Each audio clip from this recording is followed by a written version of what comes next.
பாத்திரத்தில் மிச்சமிருந்த மாவை வழித்து தோசைக்கல்லில் ஊற்றி கரண்டியால் சுழற்றி தோசையாக வார்த்துவிட்டு பாத்திரத்தை தொட்டி முற்றத்தில் போட்டு குழாயை திறந்து விட்டாள் புஷ்பா. மாவு காய்ந்து அடையடையாக படிந்து போகாமல் இருக்க பாத்திரத்தை ஒரு முறை குழப்பி தண்ணீர் விட்டு ஊற வைத்தாள். கையை கழுவி புடவை தலைப்பில் துடைத்துவிட்டு நகர்ந்தவள் வட்ட வட்டமான சின்ன குழிகளுடன் வெந்திருந்த தோசையை சுற்றி ஒரு முட்டை எண்ணெயை விட்டு திருப்பி போட்டாள். அடுப்பில் இருப்பதோடு சேர்த்து மொத்தம் உள்ளது 2 இவளுக்கென்று. கனகம்மா வழக்கம் போல் புஷ்பாவை மதியமே வார்க்கச் சொல்லி சூடாக தின்றுவிட்டு, போது நிறுத்திக்க, வதன்னு வாத்துக்கிட்டே போகாத, கார்த்தியும் சுதாகரும் ஆபீஸ்ல இருந்து வந்தாங்கன்னா வெறும் காஃபி தான் கேட்பாங்க, உனக்கு மட்டும் ஊத்தி தொலைச்சுக்க என்று தாராளமாய் 2 கரண்டி மாவை மட்டும் எடுத்து கொடுத்து பாக்கியை வலை அலமாரியில் வைத்து மூடிவிட்டு போயிருந்தாள். இந்த 2ஐ சட்டுப்புட்டென்று தின்று முடித்து இரவுக்கான சமையலையும் கவனித்து விட்டால் அலுவலகத்திலிருந்து கார்த்திகேயன் வருவதற்குள் முகம் கழுவி பொட்டிட்டு பளிச்சென்று இருக்கலாம். இன்று ஒரு நாளாவது அவருக்கு நாமே காஃபி கொண்டு போய் கொடுத்து வேலை செய்து களைத்து வந்திருப்பவரிடம் 2 வார்த்தை இதமாக பேசி லேசான புன்னகையுடன் நின்றவளை கனகம்மாவின் கட்டை குரல் அதிர வைத்தது. முண்டம், என்ன தானே சிரிச்சுக்கிட்டு நிக்கிற? குழாய் கொடகொடன்னு திறந்து விட்டுட்டு தண்ணிய கொட்டி முடிச்சிட்டியா மூதேவி? இப்படி தண்ணிய ஓட விட்டா குடும்பம் உருப்பிடுமா? வர்ற சீதேவி தண்ணி மாதிரி ஓடிடுவாளே. இடுப்பை ஆட்டிக்கொண்டு சமையல் அறைக்குள் நுழைய முடியாமல் நுழைந்தவள் குழாயடியில் கிடந்த மாவு பாத்திரத்தை பார்த்து கண்களை விரித்து வாயில் கையை வைத்துக் கொண்டாள். அம்மாடி, இவ்ளோ மாவு மிச்சம் இருக்கு, அத்தோடவே தேய்க்கு போட்டிருக்கியே. இந்த அக்கிரமம் யார் வீட்டுல நடக்கும்? தண்ணிய ஊத்தி வச்சுட்டா தெரியாம போயிடுமா? புருஷங்காரன் நெதைக்கும் 2 பஸ்ஸ புடிச்சு வேலைக்கு போய் உழைச்சிட்டு வந்து கொட்டினா இப்படி வாரி விட சொல்லுதோ? அடுக்கு மடியுது, குடும்பத்துக்காகுமா? ஐயோ! பார்வையை திருப்பி புஷ்பா தட்டில் வைத்திருந்த பலகாரத்தின் மீது ஒட்டியவள் மறுபடி வலது கையால் வாயை மூடி, ஐயோ ஐயோ, என்னடி இது, இப்படி அடுக்கி வச்சுக்கிட்டு தீனி தின்னா கட்டுப்படி ஆகுமா? அது என்னடிமா அது அப்பேற்பட்ட வயிறு? மனுஷ ஜென்மமா இல்ல மரத்துல செஞ்ச கூத்துரா? என்றதும் புஷ்பா கூனி குறுகி போனாள். யாருக்கும் தெரியாமல் திருட்டுத்தனமாக எடுத்து தட்டு தட்டாக தின்று விடுகிற மாதிரி மாமியார் போட்ட கூச்சலில் ஒருவித அருவருப்பான உணர்வு உடம்பு முழுவதும் பரவியது. கல்யாணமான இந்த 13 வருடங்களில் தினமும் 100 தடவைகளாவது கேட்டுக்கொண்டிருக்கும் பேச்சுகள் தான் என்றாலும் ஒவ்வொரு முறையும் அப்போதுதான் புதிதாக கேட்கிற தினசில் உடம்பு கூசிப்போவது மட்டும் நிற்கவே இல்லை. ஒரே பல்லவியை தினம் தினம் கேட்டுக்கொண்டே இருந்தால் அலுத்து போகாதோ? இல்லை, அழுக்கவும் இல்லை, மறக்கவும் இல்லை. ஒவ்வொரு தரமும் அதே அவமான உணர்ச்சி. என்னடி, நான் கேட்டுக்கிட்டே நிக்கிறேன், நீ முழிக்கிற? கொஞ்சமாச்சும் மரியாதை இருக்கா? பகல்ல வேற மூக்க பிடிக்க தின்னல்ல, அதுக்குள்ள பானை வயிறு கொண்டா கொண்டான்னு கேக்குதாக்கும். உன்னால இந்த வீடே தொலைச்சு போது பாரு. அது எதற்கும் பதில் பேசாமல் புஷ்பா நிற்பது ஆத்திரத்தை தூண்டிவிட அசைந்து வந்து அருகில் நின்றவள் கையை ஓங்கி அவள் தலையில் குட்டினாள். தரித்திர பொணமே, அசையாம நிக்கிறத பாரு, தின்னு தின்னு கொழுப்பு எரிச்சுல்ல. அதான் இவ என்ன கேக்குறது, நாம என்ன பதில் சொல்றதுன்ற திமிரு. இனிமே தின்னு சொல்றேன். கையை நீட்டி தட்டை எடுத்து அதில் இருந்ததை ஜன்னல் வழியாக வெளியே வீசி எறிந்தாள். மாமியாரின் அழுத்தமான குட்டலும் காட்டமான பேச்சுக்களுமாக ஏற்படுத்திய வேதனையோடு வெறும் வயிறு தந்த பசி வேதனையும் சேர்ந்து கொள்ள புஷ்பா அடக்க மாட்டாமல் தவித்து விசும்ப முற்பட்டாள். என்னடி அழுக? என்ன சொல்லிட்டாங்க இப்போ? புருஷன் வர நேரமாச்சே, அழுது மாமாலம் பண்ணி அவனை உருக வச்சிடலாங்கிற எண்ணமா? அதெல்லாம் இங்க நடக்காது. மரியாதைய வாயை மூடிட்டு வேலையை பாரு. புஷ்பா அப்படியே அசையாமல் நிற்க கனகம்மா மறுபடி அருகில் வந்து அவள் கையை அழுந்த பிடித்து உலுக்கினாள். அட சொல்றேன்ல, கண்ணால தண்ணி விட்டுக்கிட்டு வேஷம் போடுறத நிறுத்து. மரியாதை எல்லாம் நடந்துகிட்டே நடுத்தெருவுல தள்ளிடுவேன், நினப்புல வச்சுக்க. புஷ்பா கண்களை துடைத்து கொள்ள, தினம் இதே ரோதனையா போச்சு. நல்ல அழுமூஞ்சிய கொண்டு வந்து தலையில கட்டிட்டு போயிட்டாங்க, திமிரு பிடிச்ச கூட்டம் என்றாள் கனகம்மா. பின் சமையல் மேடையில் ஒரு பக்கமாய் மூடி வைக்கப்பட்டிருந்த பாத்திரங்களை பார்த்தாள். ராவுக்கு என்ன சமையல் செஞ்சிருக்க?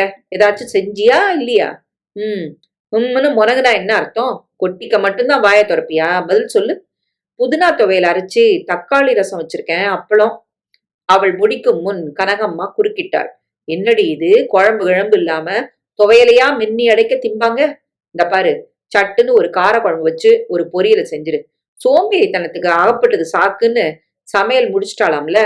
துவையல் அரைச்சாளாம், துவையல் சனியன்.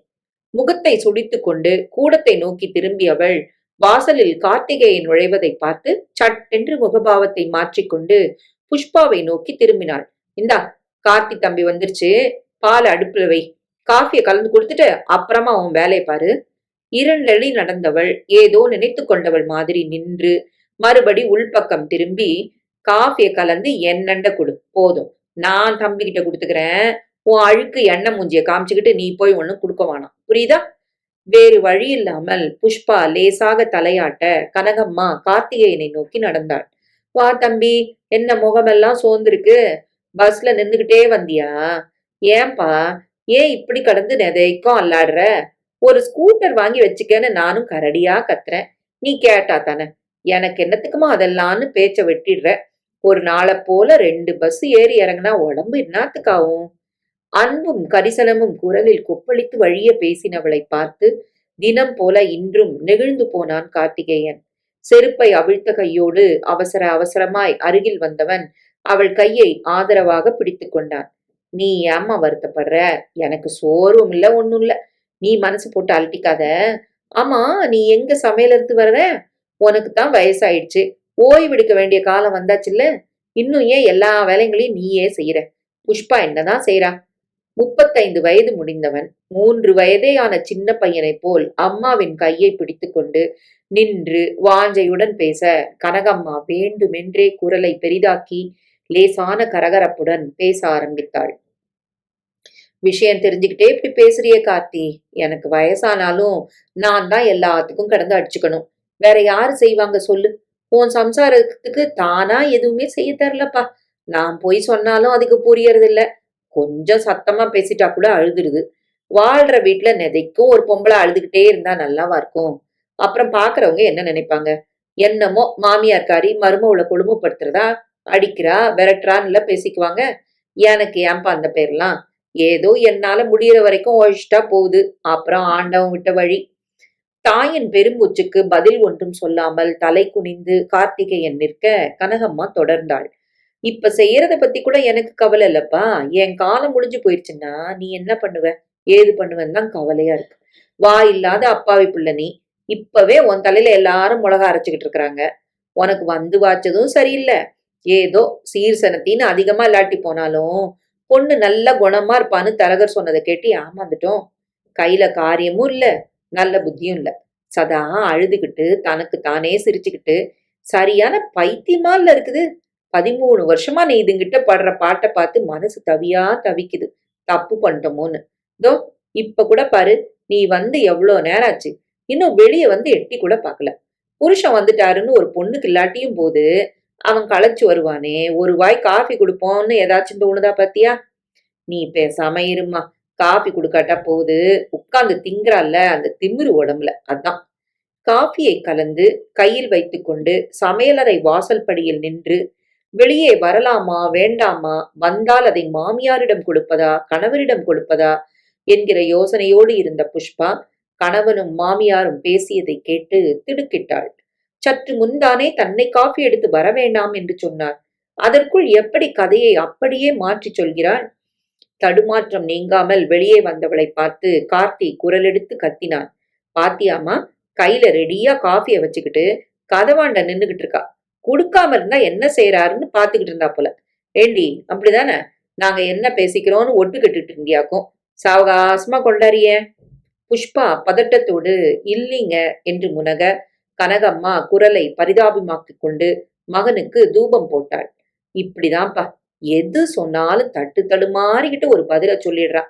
நம்ம பேசுறது காதுல விழுதுன்னு நான் நினைக்கிறேன். சத்தமா சொல்லிட்டோம்னா கண்ணுல தண்ணி வந்துரும். எழகுன மனசு பாரு. புஷ்பா மறுபடி பதட்டமாக வாயை திறக்க கார்த்திகேயன் ஆத்திரத்தை அடக்க முடியாமல் அலுவலகத்திலிருந்து வந்ததும் வராததுமாக ஏற்பட்ட அமளியில் பொறுமை இழந்து அவளின் கையில் இருந்த காஃபி டம்ளரை பிடுங்கி அவள் மேலேயே கவிழ்த்தான். கொதிக்கும் காஃபி தலையிலிருந்து விழுந்து பரவியதில் எரிச்சல் தாங்காமல் அவள் ஐயோ என்று அலறத் துவங்க, அப்போதுதான் வாசலில் இருந்து உள்ளே வந்த சுதாகர் அந்த அலறலை கேட்டு அவள் அருகில் வந்து, என்ன என்னாச்சா நீ, என்ன இது என்று பரபரக்க, இளைய மகனின் எதிர்பாராத வரவால் ஒரு கணம் திடுக்கிட்ட கனகம்மா உடனே சுதாரித்துக் கொண்டாள். ஒன்னும் இல்ல சுதா, கார்த்தி என்னவோ கேட்டுச்சு, அதுக்கு இந்த மூதேவி கோச்சுக்கிட்டு அடிக்க வந்துருச்சு. அதை தடுக்க பார்த்தப்போ கை தவறி காஃபி. அம்மாவின் சால்ஜாப்பை நம்பாமல் முகத்தை சுளித்த சுதாகர் கையை நீட்டி அவள் பேசுவதை தடுத்தான். போதும் நிறுத்துமா, சும்மா கதை அளக்காத. அண்ணி அடிக்க வந்தாங்களாம், இவங்க தடுத்தாங்களாம். நல்லா கதை அளக்குறிய. கையில இருந்த காஃபி தலையில எப்படிமா கொட்டுச்சு? எல்லாம் நீங்க 2 பேரும் தான் கொட்டியிருப்பீங்க. கனகம்மா கையால் வாயில் லபலபவென்று அடித்துக் கொண்டாள். பாத்தியா பாத்தியா, உன் தம்பி என்ன குத்தம் சொல்றத பத்தியா? கார்த்தி, முருகா, எனக்கு ஏன்பா இந்த பொல்லாப்பு? நம்ம பாட்டுக்கு. அம்மா அழுவது பொறுக்காமல் கார்த்தி தம்பியின் பக்கம் திரும்பினான். வாய மூடிட்டு உன் வேலைய பார்த்துட்டு போ சுதா.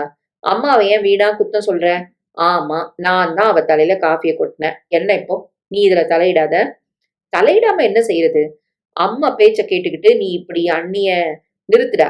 இவன் என் பொண்டாட்டி. நான் என்ன வேணா செய்வேன், என்ன வேணா பண்ணுவேன். நீ யாரு அதை கேட்க? உன் வக்கீல் படிப்பையெல்லாம் இங்க காட்டாத. ஒழுங்கா படிச்சு பாஸ் பண்ற வழிய பாரு. ஐயா படிப்புக்கே நான் தான் படி இழக்கிறேங்கிறது நினைப்புல இருக்கட்டும், சும்மா வாய ஓட்டாத. கார்த்திகேயனின் வார்த்தைகள் சம்மட்டியாய் தாக்க, சாதுவான ஒரு பெண்ணை இவர்கள் இப்படி படுத்துவதை தடுக்க கூட தனக்கு உரிமை இல்லையே என்கிற கையாலாகத்தனம் தந்த எரிச்சலில் கையை உதறிக்கொண்டு தன் அறைக்குள் நுழைந்து படார் என்று தாளிட்டு கொண்டான் சுதாகர்.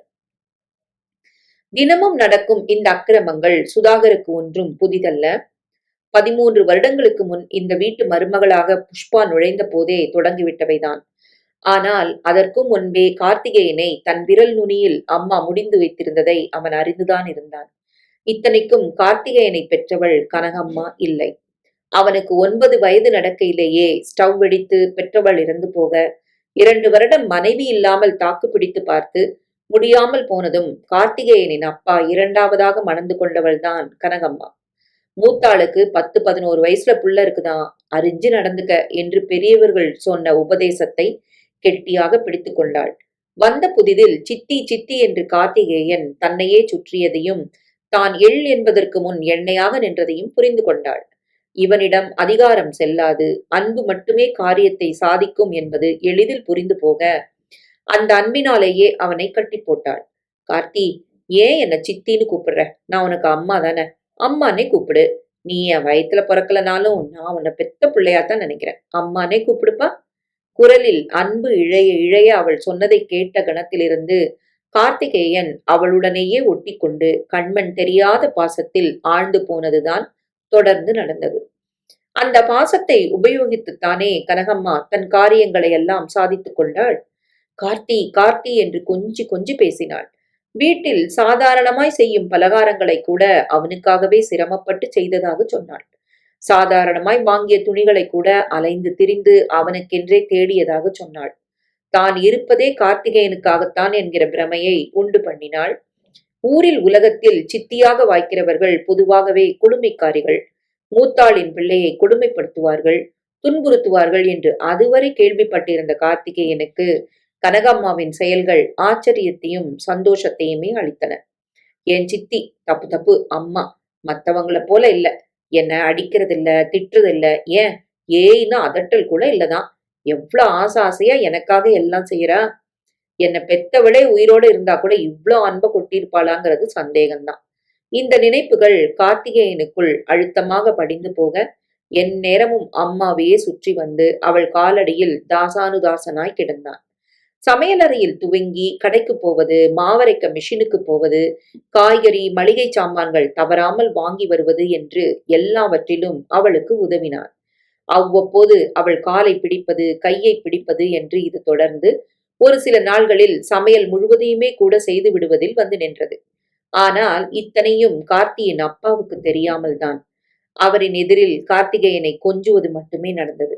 அடுத்த வருடம் சுதாகரம் பிறந்த பின்னும் இந்த நாடகம் எதுவும் குறையாமல் நடக்க கார்த்திகேயனின் பாசம் இன்னும் கூடி போயிற்று.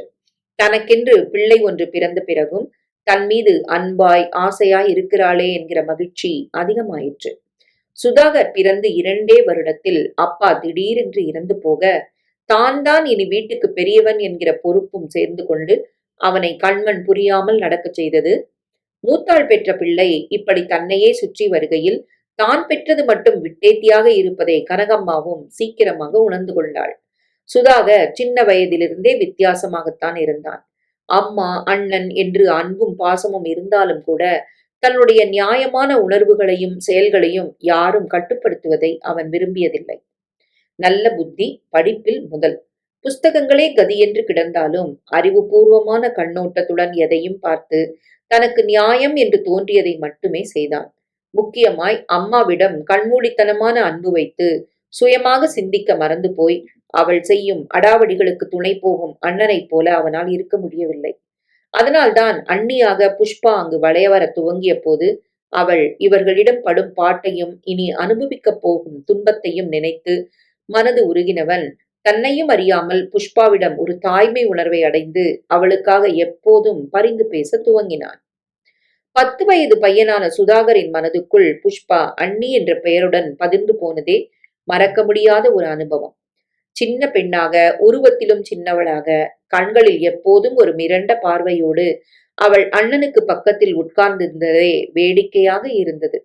அண்ணியின் அப்பா ரொம்ப கண்டிப்பானவராம். அதிர்ந்து பேசி தலையை நிமிர்த்தி பார்ப்பது கூட பெண்கள் செய்யக்கூடாது என்கிற எண்ணம் கொண்டவராம். அதுதான் அண்ணி இத்தனை சாதுவாக யாராவது சற்று இறைந்து பேசினால் கூட அதிர்ந்து போய் பதட்டப்பட்டு விடுகிறாளோ? சுதாகரை ஒத்த வயதில் அவளுக்கும் ஒரு தம்பி இருக்க, பிறந்த வீட்டிலிருந்து புகுந்த வீட்டுக்குள் நுழைந்த போதே சுதாகரை தம்பியாகத்தான் நினைத்தாள். தெரிந்தவர்களோ அனுசரணையாக பேசுபவர்களோ யாருமே இல்லாத இந்த வீட்டில் சுதாகர் மட்டுமே அவளது அன்புக்கு பாத்திரமானான்.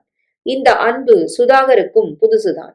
எதற்கும் படாரென்று பேசி நைச்சியமான வார்த்தைகளை சொல்லி சதா உடம்பு சரியில்லை என்று மூலையில் படுத்து, ஐயோ கை வலிக்க போகுது கார்த்தி, வேணாம்பா. சரி வேணான்னு சொன்னா கேட்கவா போற, லேசா கால் அமுக்கி விட்டுட்டு தான் போயேன், உன் ஆசையை கெடுப்பானே என்று அண்ணனிடம் வேலை வாங்கி, நான் பொறாத பிள்ளைனாலும் கார்த்திக் இருக்கிற ஆசையில உனக்கு தூளி கூட என்னண்ட இல்லையே, நான் எது செஞ்சாலும் குத்தம் சொல்றியே, உன்னை போய் பெத்தம்பாரு என்ன சொல்லணும் என்று எந்நேரமும் தன்னை பற்றி அழுத்து கொள்ளும் அம்மாவைப் போல இல்லை இந்த அண்ணி. அளவுக்கு மீறி பேசுவதில்லை, வார்த்தைகளில் அனாவசிய குழைவு சாமர்த்தியம் இல்லை, செயல்களில் மட்டும் பிரதிபலிக்கும் அன்பு. இவன் புஸ்தகங்களை ஒழுங்குபடுத்தி பள்ளிக்கு தயார் செய்து வீட்டு பாடங்களை எழுத உதவி செய்து இன்னும் இன்னும் ஏற்கனவே சோம்பேறித்தனத்துக்காக பெயர் பெற்ற கனகம்மா புஷ்பா வந்த பிறகு அடியோடு வேலைகளிலிருந்து ஒதுங்கிக் கொண்டு அதிகாரம் செய்ய துவங்கியதில் ஆச்சரியமே இல்லை. அவளது அதிகாரமும் அடாவடி குணமும் கல்யாணத்தின் போதே புஷ்பாவுக்கு தெரிந்து போயிற்று. முதல் நாள் வந்து இறங்கிய உடனேயே புஷ்பாவின் நீளமான ஜடையை பிடித்து பார்த்தாள். சொந்த முடியா இல்ல சௌரியா? சொந்த முடிதான் என்று பதில் சொன்னவளை ஏற இறங்க பார்த்தாள். பிறந்த வீட்டுல பொண்ணா வேலை செய்ய பழகல போல இருக்கு. நல்லா சீவி சிங்காரிச்சுக்கிட்டு தலைமுடிய இழைய இழைய பின்னி நேரத்தை வீணாக்கத்தான் சொல்லி கொடுத்துருக்காங்க போல. நான் பெத்த புள்ள இல்லைனாலும் சொந்த மகனாத்தான் நினைச்சு வளர்த்திருக்கேன். உறவு முறையில என் தங்கச்சிங்க 2 பேரும் இவனுக்கு சித்திங்க தானே. அவங்களுக்கு ஒரு புடவை பணம் வச்சு மரியாதை பண்ண வேணாமா? 2ஆதாரம் தானேன்னு சும்மா இருந்துட்டீங்களாக்கும். ஐய மோதிரமா இது? ஒரு வாட்டி போட்டு கழட்டினா வளைஞ்சிடும் போல இருக்கேன். நல்லாவே இல்ல. தீபாவளிக்கு வரைக்கும் காத்திருக்காம இப்பவே தம்பிக்கு வைர மோதிரம் ஒண்ணு போட்டுடுங்க. தீபாவளி சமயத்துல வேற ஏதாச்சும் செஞ்சுட்டா போகுது. என்னது, கட்லு மெத்தைகள்லாம் இங்கிருந்து தூக்கிக்கிட்டு மெட்ராஸ்க்கு போக முடியாது, பணமாவே கொடுத்துருங்க. அங்க போய் வாங்கிக்கிறேன்னு கார்த்தி தம்பி சொல்லிட்டா நீங்க உடனே பொறுப்பு விட்டுதுன்னு பணப்ப கொடுத்துட்டீங்களாக்கும். அதுக்கு இவன் என்ன தெரியும், அறியா பிள்ளை. நீங்க இத பத்திலாம் என்னண்டல்ல பேசியிருக்கணும். சரி போகட்டும், வேணுன்றதெல்லாம் நீங்களே வாங்கி லாரியில அனுப்பிச்சிருங்க. தம்பி கிட்ட ஒன்னும் கேட்க வேண்டாம். இதென்னடா இது, சரியான அவசர குடுக்கீங்களா இருக்குது? இன்னைக்கே சாந்தி முகூர்த்தத்தை வச்சுடணும்னு என்ன சாஸ்திரம்? அது அவங்க வீட்டுல சரியான மரியாதையோட நடந்தால தப்பு மதிப்பு எல்லாம் மெட்ராஸுக்கு போய் நல்ல நாள் பார்த்து நடத்திக்கலாம். எங்க போயிட போறாங்க 2 பேரும்? தான் நினைத்ததையெல்லாம் சாதித்து முடித்தவள் சொன்னது போலவே கார்த்திகேயன் புஷ்பாவின் சாந்தி முகூர்த்தத்தையும் சென்னையில் தான் வைத்தாள். இந்த நாள் நன்றாக இல்லை, அந்த நாளில் தோஷம் என்று நாளை கடத்தி ஒரு வழியாய் அதற்கான தேதியை குறித்த போது அவர்களின் திருமணம் முடிந்து 3 மாதங்கள் ஆகியிருந்தன. அந்த குறிப்பிட்ட நாளிலும் அவள் செய்த அமர்க்களங்கள் சுதாகருக்கு இன்னும் கூட நினைவில் இருக்கிறது. அன்று மதியத்திலிருந்தே தலைவலி தொண்டை கமறல் என்று முனகிக் கொண்டே இருந்தவள் மாலை ஆக ஆக சத்தம் போட்டு இரும ஆரம்பித்து, அம்மா அப்பா உடம்பு அனுத்துதே, யார்கிட்ட போய் சொல்லுவேன், என் உடம்பு எப்படி போனா என்ன, மத்த காரியங்களை நடத்திக்கிட்டா போதும்ல எல்லாரும் இருக்காங்க, எனக்காக இதெல்லாம் நிறுத்திட முடியுமா என்ன என்று புலம்பவும் துவங்கிய போது கார்த்திகேயன் குற்ற உணர்வில் நெளிந்தான். உனக்கு உடம்பு சரியில்லைன்னா படுத்துக்கம்மா. இன்னைக்கு எந்த இடமும் வேணாமே. எல்லாம் மெதுவா பாத்துக்கலாம். ஐயோ, வேணாம்ப்பா. அப்புறம் நல்ல நாள் தவறி போச்சுன்னு எனக்குல்ல கெட்ட பேரு. நீ பாட்டுக்கு இருப்பா. எனக்கு என்ன, எல்லாம் தானா சரியா போயிடும். அம்மா தான் சமாளித்து பேசிவிட்டாளே என்கிற நிம்மதியில் இரவு அறைக்குள் புகுந்தவனை அரை மணி நேரத்துக்குள் தன் ஜுர நாடகத்தால் வெளியே வரவழைத்தாள் கனகம்மா. என்னவோ உயிரே போய்விடப் போகிறா மாதிரி தினுசில் அழுது ஆர்ப்பாட்டம் பண்ணி அவன் கையை பிடித்து கொண்டு இரவு முழுவதும் கண்முழிக்காமல் படுத்து கிடந்து விட்டு காலையில் மணி அடித்த மாதிரி எழுந்து, ஐயோ, என்னால உனக்கு எவ்வளோ கஷ்டம்பா. நீ பாட்டுக்கு எனக்கு தைலத்தை தடை விட்டுட்டு போயிருக்க வேண்டியதானே. ஏன்பா இப்படி சிரமப்படுற என்று கண்ணால் தண்ணீர் விட்டு அழுத போது கார்த்திகேயனுக்கு வழக்கம் போல கோபத்துக்கு பதில் நெகிழ்ச்சிதான் ஏற்பட்டது.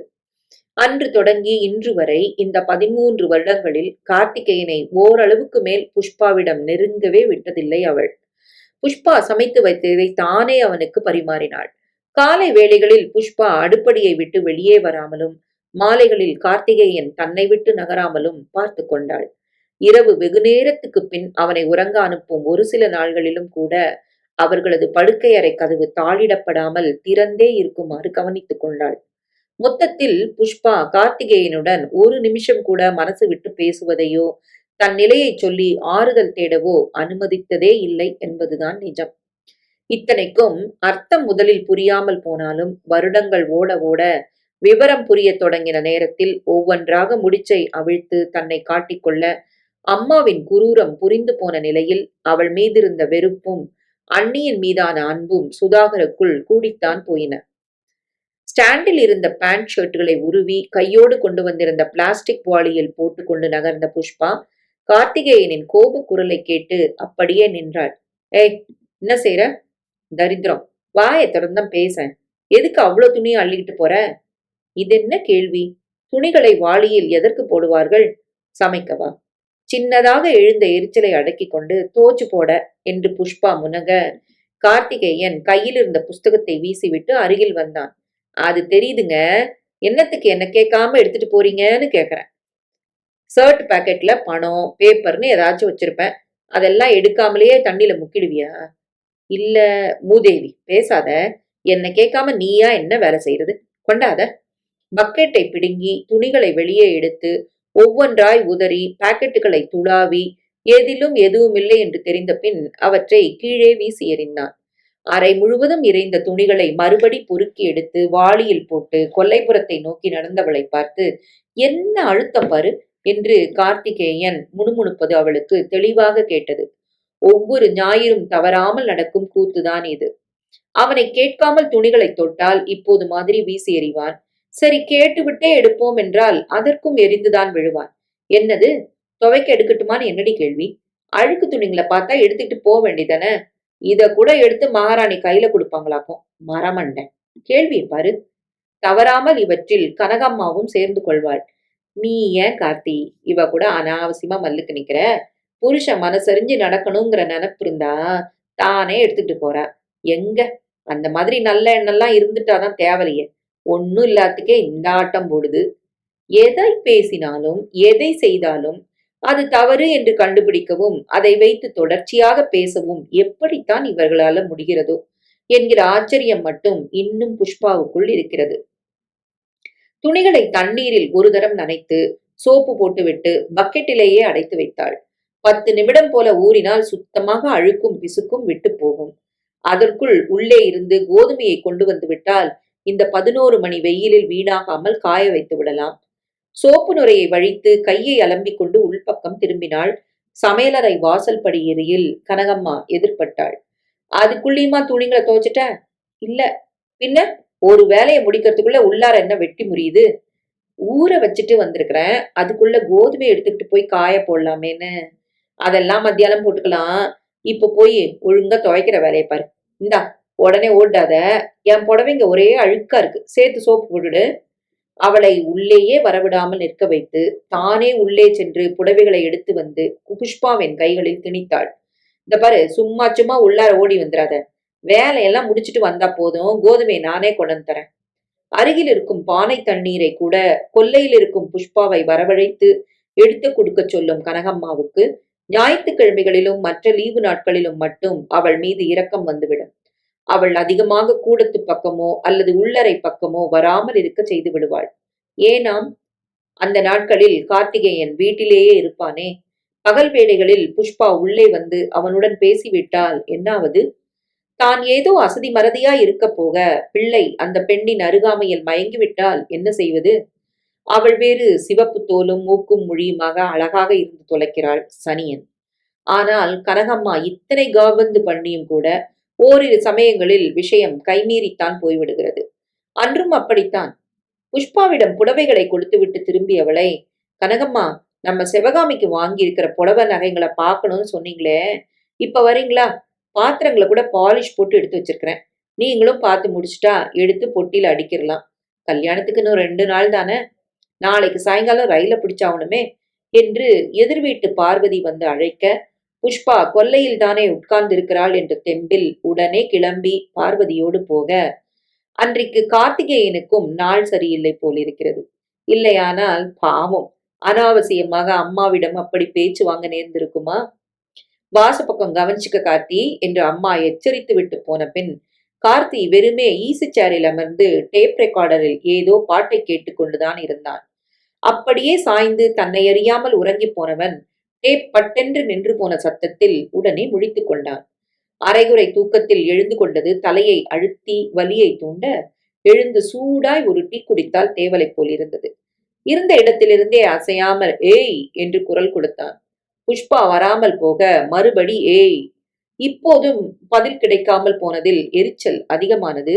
எழுந்து நின்று உரக்க, ஏய் அழுத்த பிசாசு, கூப்பிடறன்ல, எங்க போய் தொலைஞ்ச என்று கத்தினான். மறுபடியும் பதில் இல்லை. ஆத்திரத்தோடு கொல்லை பக்கமாய் எட்டி பார்க்கையில் அங்கு துணி துவைக்கும் கல்லின் மீது அம்மாவின் புடவையை சரக் சரக்கென்று கசக்கிக் கொண்டிருந்த புஷ்பா தெரிந்தாள். எத்தனை தரம் கூப்பிட்டும் ஏன் என்று கூட கேட்க முடியாமல் அப்படி என்ன மெய் மறந்து துணி துவைக்கிறாளா?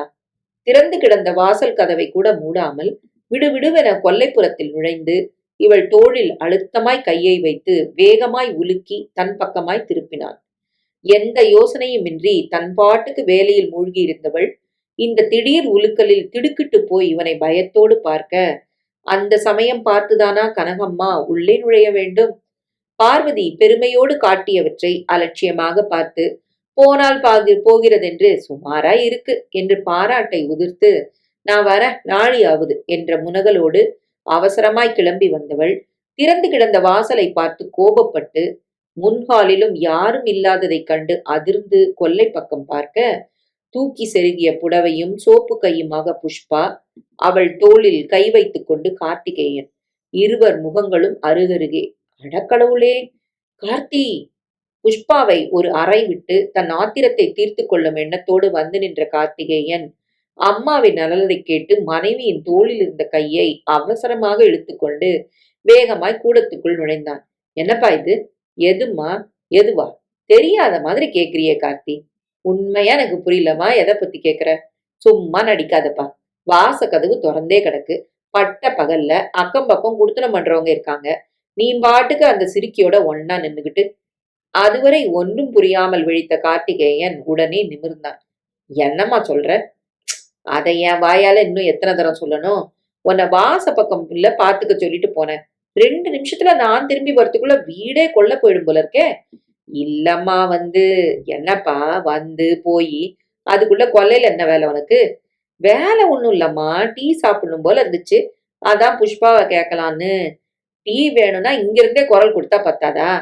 கூப்பிட்டம்மா, அந்த தரித்திரத்துக்கு காதுல விழல, அதான் போய் 2 அறை வச்சு இழுத்துட்டு வரலான்னு போனேன். நீ என்னடானா என்னென்னமோ கற்பனை பண்ணிக்கிற. எரிச்சல் படர்ந்த முகத்துடன் பேசிய மகனை பார்த்தபோது கனகம்மாவுக்கு அப்பாடா என்றிருந்தது. நல்ல வேலை, வேற ஒண்ணும் நடந்துள்ள. பிள்ளை அப்படி ஒண்ணும் பொய் பேசுறவன்ல, அதனால அவன் வார்த்தையை தாராளமா நம்பலாம். நிம்மதியாய் ஒரு பெருமூச்சை விட்டாள். என்னமோப்பா, காலம் ஒண்ணும் நல்லா இல்ல. நீ ஏதோ கேட்க போய் அது என்னமோ புருஷங்காரன் நம்ம காலில் வந்து உழறான்னு நினைச்சுக்கிட்டா என்ன வருது? அப்புறம் உனக்கு ஏதாச்சும் மட்டு மரியாதை இருக்கும்னு நினைக்கிறியா? எல்லாம் உன் நன்மைக்காக தான் சொல்றேன். கார்த்திகேயன் தலை குனிந்து நிற்க கனகம்மா குரலை தழைத்தாள். எல்லாமே ஒரு அளவோட இருக்கணும்ப்பா. ரொம்ப இடம் கொடுத்துட்டா அப்புறம் நீ தான் திண்டாடி போயிடுவ. இதுங்கெல்லாம் எதுடா சாக்குன்னு கடந்து அலையுதுங்க. ஒரு நிமிஷம் எதிரில நின்னு பேசிட்டா உடனே ஆள மயக்கிறதுக்கு அடுத்த வழி எதுன்னு யோசிப்பாளுங்க. திருவல்லிக்கேணில எங்க பெரியப்பா பையன் தண்டபாணி இருக்காரே, நினப்பு இருக்கா? அவங்க மருமக இப்படித்தான். சிரிச்சு சிரிச்சு பேசி புருஷனை மயக்கினதோட நிக்காம, யாரோ மந்திரவாதி கிட்ட கேட்டு வசியப்பொடி வாங்கி பால்ல கலந்து புருஷனுக்கு கொடுத்து, பெத்தவங்க நினைப்பையே உதறிட்டு அந்த புள்ள ஓடுற அளவுக்கு செஞ்சுட்டா. இப்ப தண்டபாணி அண்ணனும் அவங்க சம்சாரமும் நாய்ப்படாத பாடுபடுறாங்க. அந்த மாதிரி பெரியவங்கள மனசு நோகடிச்சுட்டு அந்த பொண்ணு எத்தனை நாள் வாழ்ந்துருவா? அதான் கார்த்தி, உனக்கும் சொல்றேன். அத வைக்க வேண்டிய இடத்துல தான் வைக்கணும். இல்லாட்டி கஷ்டம்தான். இப்பவே இந்த குணங்கெட்டவ படுத்துற பாட்டுல உன் நிலைமைய பார்த்தா எனக்கு மனசு தவிக்குது. 13 வருஷத்துல நீ என்னத்த தான் சுகத்த கண்ட? ம்? மனசு கேட்காம தான் நான் இப்படி மூச்சு விடாமல் நீளமாய் பேசி அழுது மூக்கை சீந்தி போட்டாள். அம்மா சொன்னவற்றை அட்சரம் விடாமல் காதிலும் மனதிலும் வாங்கி கொண்டவனை பார்த்து மெதுவாக, ஏன்பா டீ வேணும்னா என்ன கேட்கக்கூடாது, நான் எங்க போயிட்டேன், எதிர் வீட்டுல கூட ஒரு நிமிஷத்துக்கு மேல தங்கல, இப்ப வேணா போட்டு தரவா என்றாள். என்று அவன் தலையசைத்ததும் உடனே தலை பொறுப்பாய் எழுந்து போய் தானே டீ போட்டு எடுத்து வந்து கொடுத்து அவன் குடித்து முடிக்கும் வரை அருகிலேயே நின்று எப்போதும் போல இன்றும் மகன் ஒருவித நிகழ்ச்சியோட மனதுடையே இருக்கிறான் என்பதை புரிந்து கொள்ள முடிய அந்த நெகிழ்வையே தனக்கு சாதகமாக்கி கொள்ளும் எண்ணத்துடன் வீட்டுல சும்மா உட்கார்ந்துட்டு இருக்கிறதுன்னா போர் அடிக்குதுன்னா வெளியே எங்கேயாவது போயிட்டு வாயன் கார்த்தி என்று கரிசனமாய் கேட்டு முதல் வேலையாய் அவனை வெளியே அனுப்பி வைத்தாள். கதவை தாழிட்டு விழுந்து உள்ளே வந்தவள் புஷ்பாவை தேடி போனாள். கணவன் திடீரென்று வந்து தோளை தொட்டு திருப்பியதற்கோ மாமியார் கத்தியதற்கோ எதற்கும் அர்த்தம் புரியாமல் ஒரு நிமிடம் விழித்துவிட்டு பின் செய்து கொண்டிருந்த வேலையில் கவனத்தை திருப்பிய புஷ்பா இப்போது திடும் என்று மாமியார் அருகில் ஆவேசமாக நிற்பதை பார்த்து மறுபடியும் விழித்தாள். இந்தாடி, துவச்சு கிழிச்சது போதும், உள்ள வந்து தொலை. என்னடி முழிக்கிற? சொல்றேன்ல, எல்லாத்தையும் எடுத்துக்கிட்டு உள்ளார வா சொல்றேன். உள்ளே வந்து கையில் இருந்ததை கீழே வைத்து முடிப்பதற்குள் அவளை தர தரவென அறைக்குள் இழுத்துச் சென்று கதவை மூடினாள் கனகம்மா. அவளை சுவரோடு சுவராக நிற்க வைத்து பளார் என்று கன்னத்தில் அறைந்தாள். தொடர்ந்து விடாமல் அறைந்தும் தலையில் குட்டியும் முடித்த பின் கை ஓய்ந்து போன மாதிரி நிறுத்தினவள் மூச்சிறைக்க கத்தினாள். ஏண்டி, என்ன திமிரு உடம்புல இருந்தா இப்படி செய்வ? எப்போ இவ வீட்டை விட்டு தொலைவா? எப்போ புருஷனை கைக்குள்ள போட்டுக்கலாம்னு பாத்துக்கிட்டே இருந்தியா? அதான் அவன் கூப்பிட கூப்பிட காதுல விழாத மாதிரி நடிச்சு அவனையே பக்கத்துல வரவழைச்சுக்கிட்ட. அப்படி இப்படி உடம்ப காட்டி சாகசமா பேசி அவனை மயக்கிடலாங்கிற எண்ணமா? து, நாய், தெரு நாய் தான் இப்படி அலையும். நல்ல குடும்பத்து பொண்ணா இருந்தா இப்படி செஞ்சிருப்பியா? நெறிகெட்ட குடும்பம். அதான் இருக்கிற இடத்த நாரடிக்குது. இங்க பாரு, இனிமே இப்படி நடந்துகிட்ட அப்புறம் தோலை உரிச்சிருவேன், ஜாக்கிரதை. தொடர்ந்து விழுந்த அடிகளினால் உண்டான வலியும் அடிபட்ட மனசு ஏற்படுத்திய வலியுமாக சேர்ந்து அழக்கூட முடியாமல் புஷ்பா துவண்டு போய் நிற்க அவள் கையை பிடித்து இழுத்து கொண்டு போய் அறைக்கு வெளியே விட்டாள் கனகம்மா. மாய்மாலம் போதும், நிறுத்திக்கடி, போய் ஒழுங்கா வேலையை பாரு. அவங்கெல்லாம் வரத்துக்குள்ள அழுகையை நிறுத்திக்க. பெருசா அழுது விழுது வேஷம் போட்ட தொலைச்சிருவேன். வாயகையை திறந்த நடக்கிறதே வேற, நினப்பு இருக்கட்டும். கையை உதறிக்கொண்டு எழுந்தவள் வாசல் புறமாய் சென்று இரு பக்கமும் பார்வையை ஓடவிட்டாள். தான் பேசியதும் செய்ததும் யார் காதிலாவது விழுந்திருக்குமோ, யாராவது கவனித்தார்ப்பார்களோ என்ற சந்தேகம் அக்கம் பக்கம் யாரும் இல்லாததை பார்த்ததும் உடனே மறைந்தது. உள்ளே போக திரும்பியவள் தெருமுனையில் சுதாகர் வருவதை கவனித்தாள். அவன் வருவதற்குள் தன் படபடப்பை குறைத்துக் கொண்டு இயல்பாக இருக்க வேண்டுமே என்ற நினைப்பில் அவசரமாய் உள்ளே நுழைந்து ஈசிச்சாரில் அமர்ந்து கையில் அகப்பட்ட புஸ்தகத்தை எடுத்து பிரித்து வைத்துக் கொண்டாள். சுதாகர் நுழைந்ததுமே கார்த்தி எங்கம்மா என்று கேட்க ஒரு நிமிஷம் அவனை வெறித்தாள். எதுக்கு? எங்கன்னு சொல்ல, கொஞ்சம் பேசணும். எதுக்குன்னு கேட்கறேன்ல, என்கிட்ட சொன்ன அப்படி என்ன பெரிய ரகசியம்? சுதாகர் சிரித்தான். ரகசியம் ஒண்ணும் இல்லம்மா, 2 சினிமா டிக்கெட் கிடைச்சது. ஒருவேளை அவன் அண்ணிய கூட்டிட்டு போவானான்னு கேட்கத்தான். ஏது டிக்கெட்டு? நீ வாங்கினியா? நான் ஏன் வாங்குறேன்? அதுவும் கார்த்திக்காக போய் வாங்குவேனாக்கும். என் ஃப்ரெண்டு ஒருத்தன் கொடுத்தான். அவன் தான் பொண்டாட்டியோட போலான்னு நினைச்சு வாங்கியிருக்கிறான். இப்ப திடீர்னு யாருக்கோ உடம்பு சரியில்லைன்னு சொல்லி தந்தி வந்துடுச்சான். அதனால போக முடியாது, நீ வேணா போயிட்டு வான்னு என்கிட்ட கொடுத்தான்.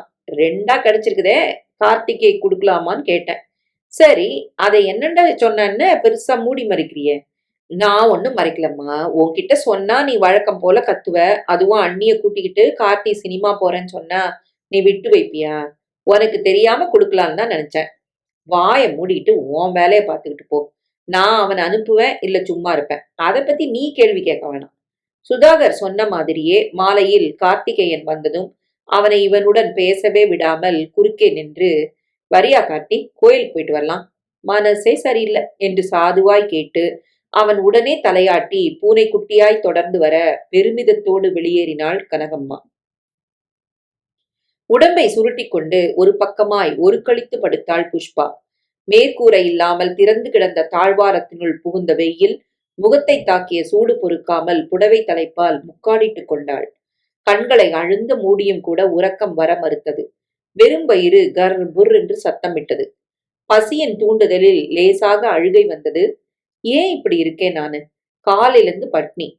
வீட்டுல விளக்குங்கிறதுனால நேத்து மாலையிலிருந்து இந்த கொல்லையில தான் வாசம். ஒரு வாய் காஃபியையோ துளி சோத்தையோ கண்லயே காட்டல. ஆனா வேளா வேலைக்கு வேலை மட்டும் அடுத்தடுத்து வந்துரும். எப்பவும் போல மூட்டை அரிசியில கல் பொறுக்கியாச்சு, வறுத்து வச்ச காஃபி கொட்டைய அறுத்தாச்சு, கோதுமை இத்தியாதிகளை புடைச்சாச்சு. ஏன், கல் எந்திரத்தோட பிடிய கையால சுழற்றி ஒரு பாத்திரம் நிறைய அரிசி மாவு கூட திரிச்சு வச்சாச்சு. இன்னும் வயிற்றுக்கு தான் ஒண்ணும் கிடைக்கல. ஏன் இப்படி இருக்கேன்னா? வீட்டு வேலைக்காரியா, இந்த மனிதர்களோட வக்கரங்களின் வடிகாலா, அடிமையா, இத்தனையே உதறிட்டு போயிட்டா என்ன? துளி கூட அன்போ ஆசையோ அனுசரணையோ இல்லாத கணவன். அன்புனா என்னன்னு கேக்குற மனுஷத்தன்மை கூட இல்லாத மாமியாரு. இவ்வளோ வருஷங்கள்ல இவங்களை நல்லா புரிஞ்சுகிட்டும் கூட ஏன் இதை விட்டுட்டு போகாம இங்கே இருக்கேன்? அது சரி, போறதுன்னா எங்க, எந்த இடத்துக்கு? பிறந்தகத்துக்கா? ஐயோ, அதை விட இதுவே மேலு. போன மாசம் ஏதோ வேலையா இந்த பக்கம் வந்த அப்பா என்ன சொல்லிட்டு போனாரு? புகுந்த வீடுனா அப்படித்தான் இருக்கும் புஷ்பா. இத போய் பெருசா சொல்ல வந்துட்டியே. பொண்ணுன்னா தழிஞ்சுதான் போகணும். எதிர்த்து பேசினா பாத்துக்கிட்டு சும்மா இருப்பாங்களாக்கும். ஏடா கூடமா நடந்துட்டு வாழ்க்கையை கெடுத்துக்காத. இங்க கோச்சுக்கிட்டு எங்க வீட்டுக்கு போறேன்னு வீராப்பா சொல்லிட்டு அங்க வந்து நிக்காத. ஏற்கனவே நானும் உங்க அம்மாவும் அங்க படுற பாடு போதும். நீ வேற சேர்ந்துக்காத. முன்ன என் எதிர்க்கவே நிக்க பயப்பட்ட உங்க அண்ணன் இப்ப எப்படி இருக்கான் தெரியுமா? பொண்டாட்டி பேச்ச கேட்டுக்கிட்டு அந்த ஆட்டம் போடுறான். அந்த பேமானி பைய வார்த்தைய நீ வேற வாங்கி கட்டிக்கணுமா? வேணாமா. ஏதோ நல்லபடியா புத்தியா இருந்து இங்கே குடுத்தனம் பண்ணு. என்கிட்ட இருந்த காசெல்லாம் தான் உன் கல்யாணத்துக்கே சரியா போயிடுச்சு. இப்ப எங்க சாப்பாட்டுக்கே அவன் அண்டி இருக்கப்போ உன்னை வேற எப்படிமா காப்பாத்த முடியும்? எதையும் பெருசுப்படுத்தாம இருக்க பாரு. பெண்படும் பாட்டை கண்ணெதிரே பார்த்துவிட்டு கூட வெறும் உபதேசத்தோடு நடையை கட்டிவிட்டவரிடம் எப்படி போய் நிற்பது? வேறு எந்த நல்ல வழியும் இல்லாத இந்த நிலையில் பேசாமல் செத்துப் போய் விடுவதுதான் எனக்கு விடிவை தருமா? அது கூட முடியாது. இந்த ராட்சசிதான் எந்நேரமும் காவல் காத்து கொண்டு உட்கார்ந்திருக்கிறாளே. 10 நாளுக்கு முன் அவள் அடித்த அடி இன்னும் வலிக்கிறது. அந்த ஞாயிற்றுக்கிழமை நடந்ததுக்கு பிறகு இன்னமும் ஒரு வார்த்தை கூட பேசவில்லை புருஷனோடு. உண்மைதான், ஒரு வார்த்தை என்றால் ஒரு வார்த்தை கூட பேசவில்லைதான். அன்று மாலை தன்னுடன் கோவிலுக்கு மகனை அழைத்துக் கொண்டு போன கனகம்மா தொடர்ந்து வந்த நாட்களிலும் மகனை தன்னுடனேயே சுற்ற வைத்தாள். மாலை அவன் அலுவலகத்திலிருந்து திரும்பி வந்ததும், கோயில்ல யாரோ ராமாயண கதை சொல்றாங்களாம், போய் கேப்பமா கார்த்தி. நமக்கு நேரம்தான் ஒன்னும் சரியா அமையல. போற வழிக்கு புண்ணியமாவது தேடி வச்சுக்கோமே, வரியாப்பா என்று 10 நாட்கள் போல அவனை தன்னுடன் தவறாமல் அழைத்து போய் வந்தாள். இரவு 9, 10 வாக்கில் திரும்பி வந்ததும் அவனுக்கு தானே சாப்பாடு போட்டு தன்னுடனேயே வாசல் வராந்தாவுக்கு அழைத்து வந்து விடுவாள். அத்தனை நேரத்துக்கு பின் மிஞ்சியிருப்பதை தான் சாப்பிட்டு சமையலறையை ஒழித்து சுத்தம் பண்ணிவிட்டு அறைக்கு வந்து தூக்கம் கண்ணை சுழற்ற உட்கார்ந்திருப்பாள் புஷ்பா. அக்கடா என்று படுத்து தூங்கவும் முடியாது. கணவன் வருவதற்கு முன் இவள் படுத்து விட்டால் கனகம்மா சும்மா இருப்பாளா? வெறுமே உட்காரவும் முடியாமல் சுவரில் சாய்ந்து ஆடி ஆடி விழுந்த பின்னும் கார்த்திகேயன் உள்ளே வரமாட்டான். ஊர்க்கதையெல்லாம் பேசிவிட்டு ஒரு வழியாய் உள்ளே வந்து அவன் படுத்த பிறகும் புஷ்பா நின்று கொண்டேதான் இருக்க வேண்டும். முன்ஹால் கட்டிலில் காலை நீட்டி படுத்த பிறகுதான் கனகம்மாவுக்கு பாத்ரூம் நினைப்பு வரும். ஹாலின் வலப்பக்கத்தில் இருந்த ஸ்டோர் ரூம் வழியாக கொல்லை பக்கத்துக்கு போகலாம் என்றாலும் கூட கனகம்மா இவர்களது அறை வழியாகத்தான் வருவாள். கண்களில் தூக்கத்தோடு நிற்பவளை ஒரு முறை முறைத்துவிட்டு நிதானமாக நடந்து போய்விட்டு திரும்புபவள். அதுக்குள்ள தூக்கம் வந்துருச்சாக்கும். நல்ல கும்பகர்ண குடும்பத்துல இருந்து வந்து வாச்சிருக்கு. போய் கொல்ல பக்க கதவை பூட்டிட்டு வந்து படு என்று உத்தரவிட்டதும் இவள் போய் அதை நிறைவேற்றி விட்டு வருவாள். அதற்கு பிறகும் கூட கனகம்மா லேசில் உறங்கி போக மாட்டாள். கார்த்தி, தூங்கிட்டியாப்பா இங்க ஒரே கொசுவா புடுங்குது. ஃபேன்ல காத்தே வரல. கொஞ்சம் வந்து விசிறிட்டு போ முடியுமாப்பா? குரலை கேட்டதுமே இவள் ஓட வேண்டும். அவள் நிஜமாகவே தூங்கி போகும் வரை விசிறி விட வேண்டும். அதற்கு பிறகுதான் ஹால் விளக்கை அணைத்துவிட்டு புஷ்பா தன் அறைக்கு திரும்ப முடியும். இது எதுவுமே தெரியாத மாதிரி கார்த்திகேயன் உறங்கி போயிருப்பான். இந்த அழகில் எங்கே அவனுடன் பேசுவது? எப்படி தன் நிலைமையை புரிய வைப்பது? இது போதாதென்று இந்த விளக்கு வேறு வந்து தொலைத்து விட்டது. இனி தலைமுழுகி வீட்டுக்குள் போகும் வரை அவனை பார்ப்பது கூட முடியாத காரியம். லேசாக துவங்கிய அழுகையை இந்த நினைப்புகள் அதிகமாக்க புஷ்பா அடக்க முடியாமல் விசும்ப முற்பட்டாள். ஏய், துக்ரி ஜன்மம், இப்ப என்ன அழுக? அதான் மாசம் தவறாம ரெஸ்ட் கிடைச்சிருத. அப்புறம் அழுக என்ன? உன்னை கட்டிக்கிட்டதுக்கு கார்த்தி தம்பி தான் அழுகணும். கட்டிக்கிட்டு இதோ அதோன்னு 13 வருஷம் கும்பிடுச்சு. இன்னும் ஒரு புள்ளைய பெத்து கொடுக்க வக்கு இல்ல. கையால் ஆகாதவளுக்கு அழுக என்ன பெருசா? நேத்து தாலி கட்டிக்கிட்டதுங்கெல்லாம் இன்னைக்கு குழந்தையோட வந்து நிக்குதுங்க. இங்க என்னடான்னா மணி அடிச்சு சொன்ன மாதிரி மாசம் தவறாம உட்கார்ந்துடுறா. உன்னால இந்த குடும்பமே அழிஞ்சுதான் போகுது. ச்சே, பகல் வேளையில எதுக்குடி இந்த அழுக? ஒரு அலுமினிய தட்டில் ஒரு உருண்டை சோறும் அதன் மேல் நேற்று மிஞ்சிய குழம்புமாக வைத்து தட்டை நின்ற இடத்திலிருந்தே தள்ளிவிட்ட கனகம்மா தொடர்ந்து கத்த ஆரம்பிப்பதற்குள் புஷ்பா எழுந்து உட்கார்ந்தாள். இதுவாவது கிடைத்ததே என்று தட்டில் இருந்ததை சாப்பிட ஆரம்பித்தாள். திங்கிறத பாரு, காஞ்சி கிடக்கிற பன்னி ஆட்டம். தின்னு தின்னு எண்ணத்துக்கு தான் இந்த உடம்ப வளர்க்குறியோ? இன்னும் ஒரு புழு பூச்சி கூட வயத்துல வந்த பாடில்ல. பரம்பரையா வீடு கொள்ளாம குழந்தைங்களோட எந்நேரமும் தூளியும் தொட்டிலுமா இருந்த வீடு இது.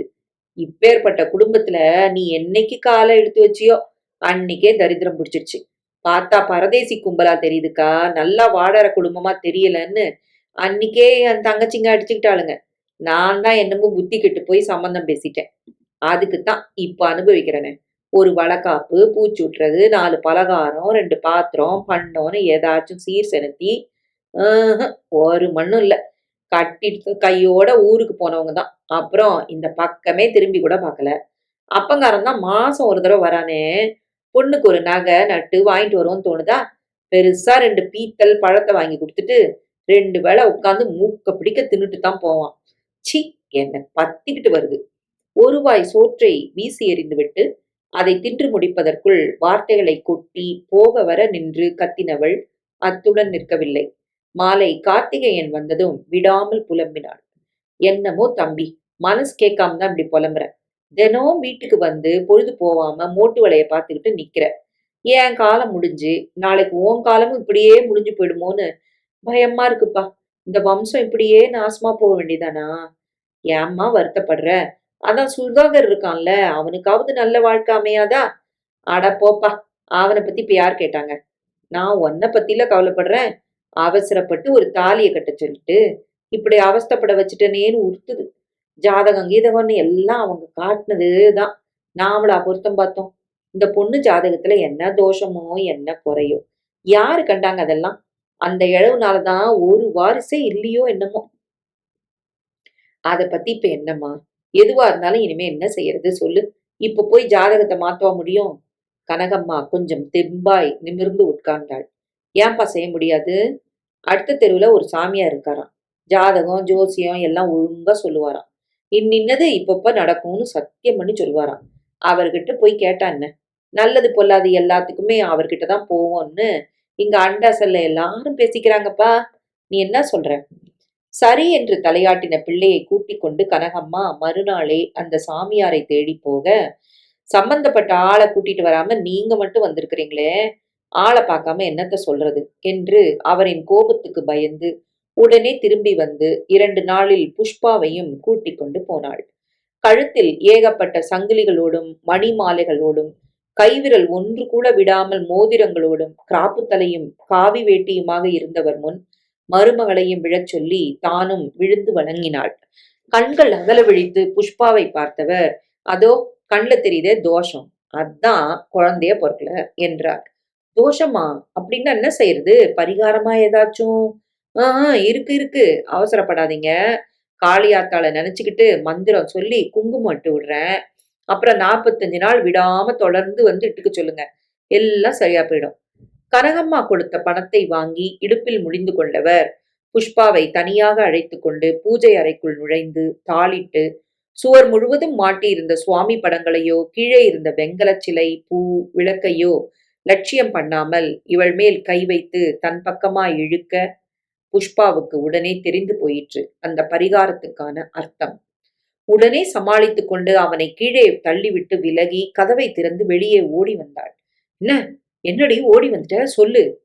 குரல் எடுத்து கத்திய கனகாம்மாவை லட்சியம் பண்ணாமல் தெருவில் இறங்கி அவள் ஓடத் துவங்கிய போது அந்த சாமியார் கதவை நன்றாக திறந்து கொண்டு வெளிப்பட்டான். இந்தாம்மா, இந்த பொண்ணுக்கு குழந்தையும் பிறக்காது, ஒன்னும் பிறக்காது, தோஷம் முத்தி போச்சு. அதான் குங்குமத்தை கூட வைக்க விடாம ஓடி போயிடுச்சு. இனிமே இதை கூட்டிட்டு இங்க வராத. இந்த மாதிரி பொண்ணுங்க குடும்பத்துல சேர்க்கவே கூடாதுமா, ஜாக்கிரதையா இருந்துக்க. தன் எண்ணம் நிறைவேறாத ஆத்திரத்தில் சாமியார் வாய்க்கு வந்ததை சொல்ல போக கனகாம்மாவின் அட்டகாசம் அதிகமானதோடு புஷ்பாவின் நிலைமை இன்னும் இன்னும் மோசமாகி போனதுதான் உண்மை. நவநீதம், நீ மட்டும் தாயம் போட்டுட்டு பார்க்கலாம், அப்புறம் நான் ஒரு ஆட்டத்தையே விட்டு கொடுத்துடுறேன். ரொம்ப சொல்லாதக்கா, நான் மெய்யாவே தாயம் போட்டுட்டா நீ தான் வெட்டுப்பட்டுக்கிட்டே இருப்ப. அட, நான் என்ன அதுக்கெல்லாம் பயந்தவன் நினைச்சியா? நீ போட்டு தான் காட்டேன். இப்ப பார், ஒரு தாயம், இரு தாயம். ஐயோ ஐயோ, தெரியாம சொல்லிட்டேம்மா. இப்ப நான் மறுபடி முதல்ல இருந்து துவங்கணுமா? நவநீதம் சூள் கொட்டினாள். சோ, வேண்டாங்க்கா. காலையில இருந்து இப்படியே உட்கார்ந்துட்டு இருக்கிறதுனால முதுகு தண்டே விட்டு போயிடும் போல இருக்கு. மத்தியானம் சீட்டாட்டத்தை முடிச்சுட்டு சொர்ணம் படுக்க போனப்பவே நாமளும் போயிருந்திருக்கலாம். என்னமோ ஆசையில கட்டத்தை கிழிச்சிட்டு உட்கார்ந்துட்டோம். சொர்ணத்தை பாரு, 2 ஜாமம் ஆயிருக்கும். கனகம்மா சிரித்தாள். கொடுத்து வச்சவ. படுத்து கண்ணை மூடிக்கிட்டே கையோட தூங்கி போயிட்டா. ராவுல கூட நமக்கு இப்படி தூக்கம் வரமாட்டேங்குது. போதும் தூங்குனது, எழுப்பிடலாமா? அக்காவின் யோசனையை ஏற்று ஆடிக்கொண்டிருந்த தாயக்கட்டத்தை பாதியில் நிறுத்தி காய்களை அருகில் இருந்த ஜன்னல் விளிம்பில் வைத்துவிட்டு எழுந்தாள் நவநீதம். இருவருமாய் சேர்ந்து உள்ளறைக்கு போய் தரையில் பாய் தலகாணி சகிதம் படுத்து புஷ் புஷ் என்று மூச்சு விட்டுக் கொண்டு தூக்கத்தில் ஆழ்ந்திருந்த சொர்ணத்தை எழுப்பினார்கள். நடு இரவில் யாரோ எழுப்பிவிட்ட தினசில் மலங்க மலங்க விழித்து, என்ன, என்னாச்சு என்று உளறி கொட்டியபடி எழுந்தவளை பார்த்து சிரித்தார்கள். என்னாச்சா? பூகம்பம் வந்து உலகமே வெடிச்சு போயிடுச்சு, நீ மட்டும் இன்னும் தூங்கிட்டே இரு. அக்காக்களோடு சேர்ந்து சொர்ணமும் சிரித்தாள். ரொம்ப நேரம் தூங்கிட்டேன் போல. அது சரி, நீங்க தாயம் ஆடி முடிச்சிங்களா இல்லையா?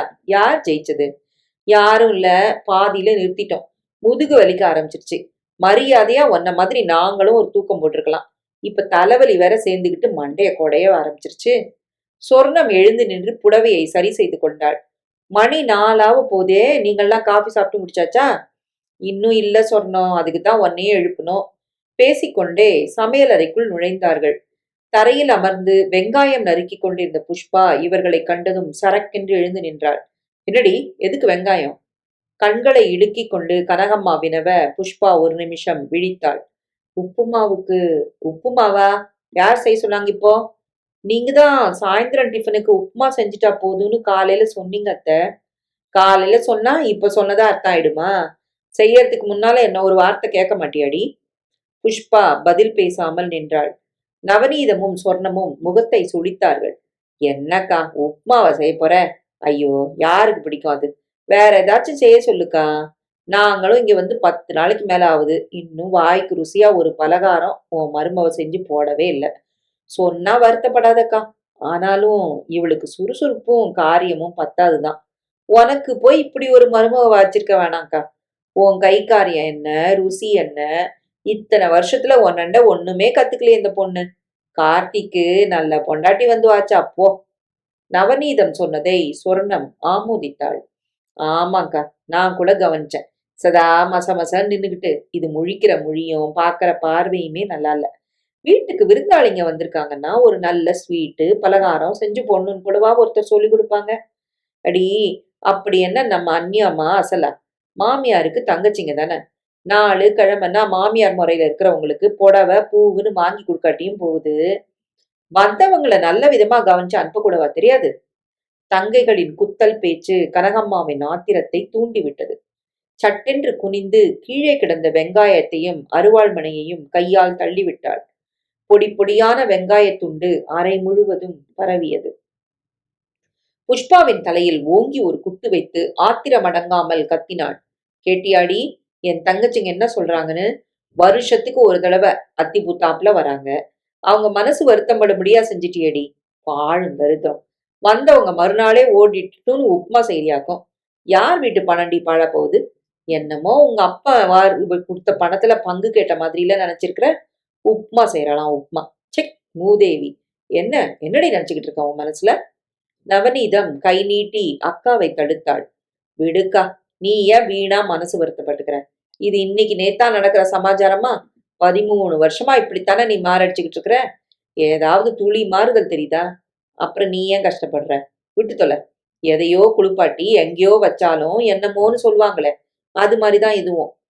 கல்யாணத்தன்னைக்கு நம்மள கவனிச்சுக்கிட்ட அழகே எனக்கு இன்னும் மறக்கல தெரியுமா? நீ விடுக்கா. விடு விடு என்று சொல்லிக்கொண்டே தங்கை பேச பேச கனகம்மாவின் ஆத்திரம் அதிகமாகித்தான் போனதே தவிர குறையவில்லை. மேலும் 2 குட்டு புஷ்பா தலையில் நறுக்கென்று விழுந்தது. எச்சக்கல நாயே, மரியாதை குறைச்சலா நடந்துகிட்டாலும் பெரிய மனசு பண்ணி போனா போதுன்னு விட்டு வச்சிருக்கிறேன். நீ மேல மேல திமிர் பிடிச்சு அலையறிய. இனிமே இப்படி செய்வியாடி? செய்வியா? இப்போது சொர்ணம் சப்போர்ட்டுக்கு வந்தாள். ஐயோ விடுக்கான்னு சொல்றோம்ல. இந்த மாதிரி எரும ஜென்மத்துக்கிட்ட பேச்சு கொடுத்தோம்னா நமக்குள்ள தலைநோவு கண்டுக்கும். நீ ஏன் அனாவசியமா இதுகிட்ட போய் பேசிக்கிட்டு? இது செய்யற பெரிய பலகாரத்தை இதுவே கொட்டிக்கிட்டோம். நமக்கு என்ன நல்ல ஹோட்டலா இல்ல? இங்க இருந்து 4 தப்படி நடந்து போனா அருமையான டிஃபன் கிடைக்க போகுது. இதுகிட்ட போய் கெஞ்சிக்கிட்டு. ஆ, வெளியில போய் சாப்பிடுறதா? அது ஏன்? என்ன வேணுமோ இவகிட்டயே சொல்றது. செய்யாம போயிடுவாளா? இல்ல செய்ய மாட்டேன்னு தான் சொல்லிடுவாளா? வாய துறக்க விட்டுடுவேனா? அசமஞ்சம். 3 வேளையும் தண்டமா கொட்டிக்கிறாள்ல. நமக்கு ஒரு வேளை டிஃபன் கூட செஞ்சு போட முடியாதா என்ன? சரி நவநீதம், நீ சொல்லு. என்ன டிஃபன் வேணும்? சொன்னோம் நீயும் தான் சொல்ல. இந்த திமிர் பிடிச்சவளை இன்னைக்கு விடுறதில்ல. என்னென்ன வேணுமோ அத்தனையும் சொல்லுங்க. சேராளா இல்லையான்னு பாத்துருவோம். கடைசியில் ஆளாளுக்கு ஒன்றைச் சொல்லி அத்தனையையும் புஷ்பாவை செய்ய வைத்து தின்றுவிட்டுத்தான் ஓய்ந்தார்கள். இன்று அத்தனை அமர்க்கங்களோடு நடந்தது 10 நாளாய் பாதகமில்லாமல் நிகழ்ந்து கொண்டுதான் வருகிறது. ஒவ்வொரு வருடமும் வருவதைப் போல இந்த முறையும் கனகம்மாவின் தங்கைகள் நவநீதமும் சொர்ணமும் வந்து டேரா போட்டு இருக்கிறார்கள். நவநீதம் இருப்பது செங்கல்பட்டில். புருஷனுக்கு அரசாங்க உத்தியோகம். ஒரே பெண்ணையும் 6 வருடங்களுக்கு முன் திருமணம் செய்து கொடுத்து விட்டதில் இப்போது வீட்டில் புருஷனும் மனைவியுமாக தனி குடித்தனம்தான். ஒரு மாறுதலுக்காக என்று வருஷம் தப்பாமல் கடலூரிலிருந்து தங்கை சொர்ணத்தின் வீட்டுக்கு போய் 10 நாள் இருந்துவிட்டு அங்கிருந்து அவளையும் அழைத்துக் கொண்டு சென்னையில் கனகம்மாவின் வீட்டுக்கு வந்து விடுவாள். சொர்ணத்துக்கு கொஞ்சம் பெரிய சம்சாரம்தான். 3 பிள்ளைகள். இன்னும் ஒருத்தருக்கும் திருமணமாகவில்லை. கொழுந்தனும் அவன் குடும்பமும் இவர்களுடனே ஒன்றாய் வசிக்க, இந்த குடும்பத்துக்கு உழைச்சி போட்டே என் உடம்பு கெட்டு போச்சு என்று நாள் தவறாமல் புலம்பி நவநீதம் வந்து தங்கப் போவதை எதிர்பார்த்து காத்திருந்து அவள் வந்ததும் அவளோடு கிளம்பி பிறந்தகத்துக்கு வந்து விடுவாள். அதென்னமோ சொல்லி வைத்தா மாதிரி, அச்சடித்தா மாதிரி என்று கூட சொல்லலாம். அக்கா தங்கை 3 பேருக்கும் ஒரே குணம். நூலிலே அகப்பட்டால் கூட அழுந்த பிடித்துக்கொண்டு தொடர்ச்சியாய் வார்த்தைகளால் குதறுவது வாடிக்கையான ஒன்று. இதில் கனகம்மாதான் சற்று அசடு என்று சொல்ல வேண்டும். இல்லையானால் இப்படி தங்கைகள் 2 பேரும் வருஷம் தப்பாமல் வந்து தன்னை நைச்சியமாக பேசி பேசியே தங்கள் காரியங்களை சாதித்துக் கொண்டு போவதை அனுமதித்திருப்பாளா? வருபவர்கள் வெறும் கையை வீசிக்கொண்டுதான் வருவார்கள். கேவலம் 1 டஜன் பழம், இல்லை ஏதாவது இனிப்பு பலகாரம். ஒரு மண்ணாங்கட்டியும் இருக்காது. ஆனால் வந்த அன்றிலிருந்தே ராஜ வாழ்க்கை மட்டும் துவங்கிவிட வேண்டும். காலையில் நிதானமாய் 7க்கும் 8க்கும் எழுந்து மெதுவாய் பல் துலக்கி காஃபி குடித்து குளித்து டிஃபன் சாப்பிட்டு சீட்டுக்கட்டை வைத்துக்கொண்டு உட்கார்ந்தார்கள். ஆனால் மதியம் சாப்பாட்டுக்காக அழைக்க புஷ்பா வந்து 1/2 மணி நின்ற பிறகுதான் சீட்டை கீழே போடுவார்கள். சாப்பிட்ட பின் தூக்கம். இல்லையானால் இன்று மாதிரி தரையில் சாக்பீஸால் கட்டம் கிழித்து தாய கட்டம் விளையாடுவார்கள். தினம் ஒரு ஸ்பெஷல் டிஃபனாக பண்ண சொல்லி தின்றுவிட்டு மாலையில் கார்த்திகேயன் வந்ததும் தவறாமல் சினிமா, பீச், கோவில், குளம் இத்தியாதி. நடுநடுவே ஒவ்வொரு நாள் வாடகைக்காரை ஏற்பாடு செய்து கொண்டு மகாபலிபுரம், தங்க கடற்கரை, திருவேற்காடு அம்மன் கோவில் என்று குட்டி பயணங்கள். குடும்பம் குட்டி என்ற கவலை இல்லாமல் இவர்கள் போகும் ஒரு இடத்துக்கு கூட புஷ்பாவை அழைக்க மாட்டார்கள். இப்படி இந்த கிழங்கள் சின்ன வயதுக்காரர்கள் மாறி நடந்து கொள்கையில் கார்த்திகேயனும் அவர்களுடன் சென்று சுற்றுவது வழக்கமான ஒன்று. நவநீதம் சித்தி கேட்டாங்களேன்னு அந்த புது படத்துக்கு 4 டிக்கெட் ரிசர்வ் செஞ்சுட்டு வந்திருக்கேன், கிளம்புங்கம்மா என்பார். புது மோஸ்டர்ல நகை செஞ்சுக்கணும்னு சொர்ண சித்தி சொன்னாங்கல்ல, இப்ப கிளம்பலாமாம்மா, இன்னைக்கு நல்ல நாள் தானே என்பார். சித்திங்களுக்கு பட்டு புடவை எடுக்கணும்னு சொன்னீங்களேம்மா, எவ்வளவு பணம் தேவைப்படும்னு சொன்னீங்கன்னா நான் பேங்க்ல இருந்து இன்னைக்கு எடுத்துட்டு வரேன் என்பான். இவை போதாதென்று புஷ்பாவை விரட்டுவதிலும் சேர்ந்து கொள்வான். ஐய, ஏன் சித்தி நீங்களே தட்டு கழுவுறீங்க, புஷ்பா இல்ல அவ செய்யட்டுமே என்பான். நாளைக்கு மகாபலிபுரம் போறோம்ல, அதுக்காக இட்லி வாத்து வச்சு புளிச்சேரும் தொட்டுக்க சிப்ஸும் செஞ்சு வச்சிரு. மூதேவி, இட்லி அப்படியே வைக்காத, மிளகா பொடி திட்டமா தடவி தாராளமா எண்ணெய் ஊத்தி வை என்ன என்பார். எந்த நாளும் தானுண்டு தன் வேலை உண்டு என்று இருக்கும் சுதாகர் மட்டும் இப்போதும் யார் வந்தால் எனக்கென்ன என்று விட்டேத்தியாகத்தான் இருப்பான். அதுவும் சித்திகளின் வரவால் அண்ணியின் அவஸ்தை இன்னும் கூடித்தான் போகிறது என்பது புரிந்த நாளாய் இந்த கிழங்கள் ஊருக்கு போய் சேரும் வரை பகல் வேளைகளில் வீட்டிலே தங்கக்கூடாது என்ற முடிவுடன் இரவு வெகுநேரம் கழித்தே வீடு திரும்புவான். ஆனால் அவன் எத்தனை மணிக்கு வீடு திரும்பினாலும் அத்தனை மணி வரை புஷ்பா ஓய்வே இல்லாமல் அடுக்களையிலேயே உழன்று கொண்டுதான் இருப்பாள். ஒரு சில முறைகள் பொறுக்காமல் போய் சுதாகர் சித்திகளை குற்றம் சொல்ல போக கனகம்மா பிலுபிலுவென்று சண்டைக்கே வந்து விட்டாள். அன்றிலிருந்து தன்னால் இந்த விஷயத்தில் உருப்படியாக ஏதும் செய்ய முடியாது என்று தீர்மானமாக தெரிந்த நாளிலிருந்து வாயை இறுக மூடிக்கொண்டான். இன்றும் கூட கல்லூரியிலிருந்து மதியமே வந்துவிட்டவன் இவர்களின் உப்புமா தகராறு ஆரம்பித்த உடனேயே இருப்பு கொள்ளாமல் சட்டையை மாட்டிக்கொண்டு அவசரமாய் வெளியே போய்விட்டான். ஆனால் இவன் இருப்பதை பற்றியோ வெளியே போனதை பற்றியோ துளியும் கவலைப்படாமல் என்னவோ கார்த்திகேயன் தான் தங்கள் அக்காவின் சொந்த மகன் என்கிற ரீதியில் நவநீதமும் சொர்ணமும் மகா உரிமையோடு வளைய வந்து அடுத்து வந்த ஒரு வாரமும் ஆர்ப்பாட்டமாக தங்கி பழச்சு கடந்தா அடுத்த வருஷம் பார்க்கலாம்க்கா என்று கனகம்மாவிடம் துக்கமாய் விடைபெற்று புது புடவை தேங்காய் பழம் மூட்டை முடிச்சுகளோடு ஒரு வழியாய் போய் சேர்ந்த போது புஷ்பாவுடன் சேர்த்து சுதாகருக்கும் அம்மாடி என்றுதான் இருந்தது. கார்த்தி, படிக்கிறியாப்பா? இல்லம்மா, சொல்லு. ஒண்ணுமில்லப்பா, சும்மா தான். பொழுது போகல, அதான் உன் கூட பேசிக்கிட்டு இருக்கலாமேன்னு. பொழுது போகலன்னா வெளியில எங்கேயாச்சும் போயிட்டு வரலாமாம்மா? நான் வரலப்பா, ஒரே அசதியா இருக்கு, நீ வேணா போயிட்டு வா. வேணாம்மா, நீ சொன்னியேன்தான். சொன்னந்தான், அதுக்காக நினைச்சப்போ வெளியில வாசல்ல கொடிட முடியுதா? வயசாகுது இல்ல, உடம்பு கூட சொன்ன பேச்ச கேட்க மாட்டேங்குது. அப்ப வீட்லயே உட்காந்துக்கிட்டு ரேடியோல பாட்டு கேளு, இல்ல டிவி பாரு. அடப்போப்பா, இதெல்லாம் நெதைக்கோ செஞ்சு அழுத்து போயிடுச்சே. வேற என்னதான் செய்யலான்னு சொல்றம்மா? வேற என்னத்தை தான் செய்யறது? இழுத்து போத்திக்கிட்டு படுத்துக்க வேண்டியதுதான். என்ன மாதிரி கொடுத்து வைக்காத ஜென்மங்களுக்கு தூக்கம் ஒண்ணுதான் பொழுதுபோக்கு. ஏம்மா சலிச்சுக்கிற? பின் என்னப்பா, இங்க என்ன 4 பேர குழந்தைங்களா மேல வந்து விழுந்து பொருளுதுங்க. நான் அதுங்களோட விளையாடிக்கிட்டு சந்தோஷமா இருக்கிறதுக்கு திரும்ப திரும்ப நாமளே ஒருத்தர் பார்த்துக்கிட்டு சை, என்னம்மா செய்யறது? அதுக்கெல்லாம் உண்மையிலேயே கொடுத்து வச்சிருக்கணும் தான். சரி விடுமா, இல்லாதத பத்தி இப்ப என்ன பேச்சு? நீ சுலபமா விடுமான்னு சொல்லிட்ட, என்னால அப்படி கை கழுவிட முடியுதா? மனசு கேட்க மாட்டேங்குதே. சும்மா அதையே பேசிக்கிட்டு இருந்தா மட்டும் திடீர்னு ஆகாசத்துல இருந்து ஒரு குழந்தை வந்து கூச்சிட போதா? கவலைப்பட்டு உன் உடம்ப கெடுத்துக்காதம்மா. ஆகாசத்துல இருந்து ஏன் தம்பி குதிக்கணும்? நல்லா ஒழுங்கான முறையில பிறந்துட்டு போகுது. அது எப்படிம்மா இத்தனை வருஷம் இல்லாம இனிமேதான் வரப்போதாக்கும். ஏன்பா வராது? புத்திசாலித்தனமா நடந்துகிட்டா தானே வந்துட்டு போகுது. புத்திசாலித்தனம்னா புஷ்பாவை டாக்டர்கிட்ட காட்டலான்னு சொல்றியா? ஆமா, காட்டிட்டா மட்டும் பிறந்துடுமா? அதான் அந்த சாமியார் ஆணி அடிச்சாப்புல சொல்லிட்டாரு, இந்த சனியனுக்கு குழந்தையும் பிறக்காது மண்ணும் பிறக்காதுன்னு.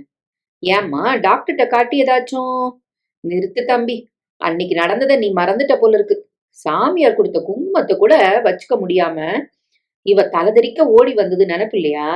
உடம்புல அவ்வளவு தோஷம் இருக்க கண்டுதான் அம்மன் பிரசாதத்தை தொட்டு கூட பார்க்க முடியாம செஞ்சிடுச்சு. இந்த அழகுல 1000 2000ன்னு செலவு பண்ணி டாக்டர்கிட்ட அழிச்சிட்டு போய் காட்டிட்டா மட்டும் டக்குன்னு பிறந்துருமா? இது நம்ம குடும்பத்தை நாசமாக்குறதுக்குன்னே வந்திருக்கிற மூதேவி. பிச்சை காசு 5000த்தை தூக்கி ஜம்பமா நம்ம கையில கொடுத்துட்டு இப்படி தோஷம் இருக்கிற பொண்ணை தலையில கட்டிட்டாங்க பாவி மனுஷங்க. நாமளும் அப்பாவியா இருந்து தொலைச்சிட்டோம். இல்லைன்னா இத்தனை வருஷத்துக்கு அப்புறம் தெரிஞ்சுக்கிட்டத முன்னாடியே கண்டுபிடிச்சு ஏதாச்சும் பரிகாரம் செஞ்சிருக்க மாட்டோமா? யாரு கண்டாங்க இப்படிலாம் கூட ஏமாத்துவாங்கன்னு? யாருக்கு அதெல்லாம் தெரியுது? சாமியார் சொன்னது இருக்கட்டும்மா, நாமளும் கொஞ்சம் முயற்சி செஞ்சு. என்ன தம்பி இது, இன்னும் என்ன செய்வாங்களாம்? சாமியார் சொன்னாப்ல இது குடும்பத்துக்கு ஏத்த பொண்ணு இல்லப்பா. நீதான் கண்ணால பாக்குறிய, தானே சிரிச்சுக்குது, திடுன்னு தானே அழுவுது. என்னமோ யாரோ கொலையே கொஞ்சிட்டாப்ல என்ன அழுக. கண்ணால குடங்குடமா நாவல பனி விடுது. இதெல்லாம் விடு. உன்னண்ட அதுக்கு ஏதாச்சும் மரியாதை இருக்குதா? முக்கியமா புருஷனாச்சேன்னு துளி ஆசை, அக்கறை? ம்ஹும். அப்படின்னா என்னன்னு கேட்கும் போல. இல்ல, இவதான் இப்படி இருக்கிறா, தொலையுது.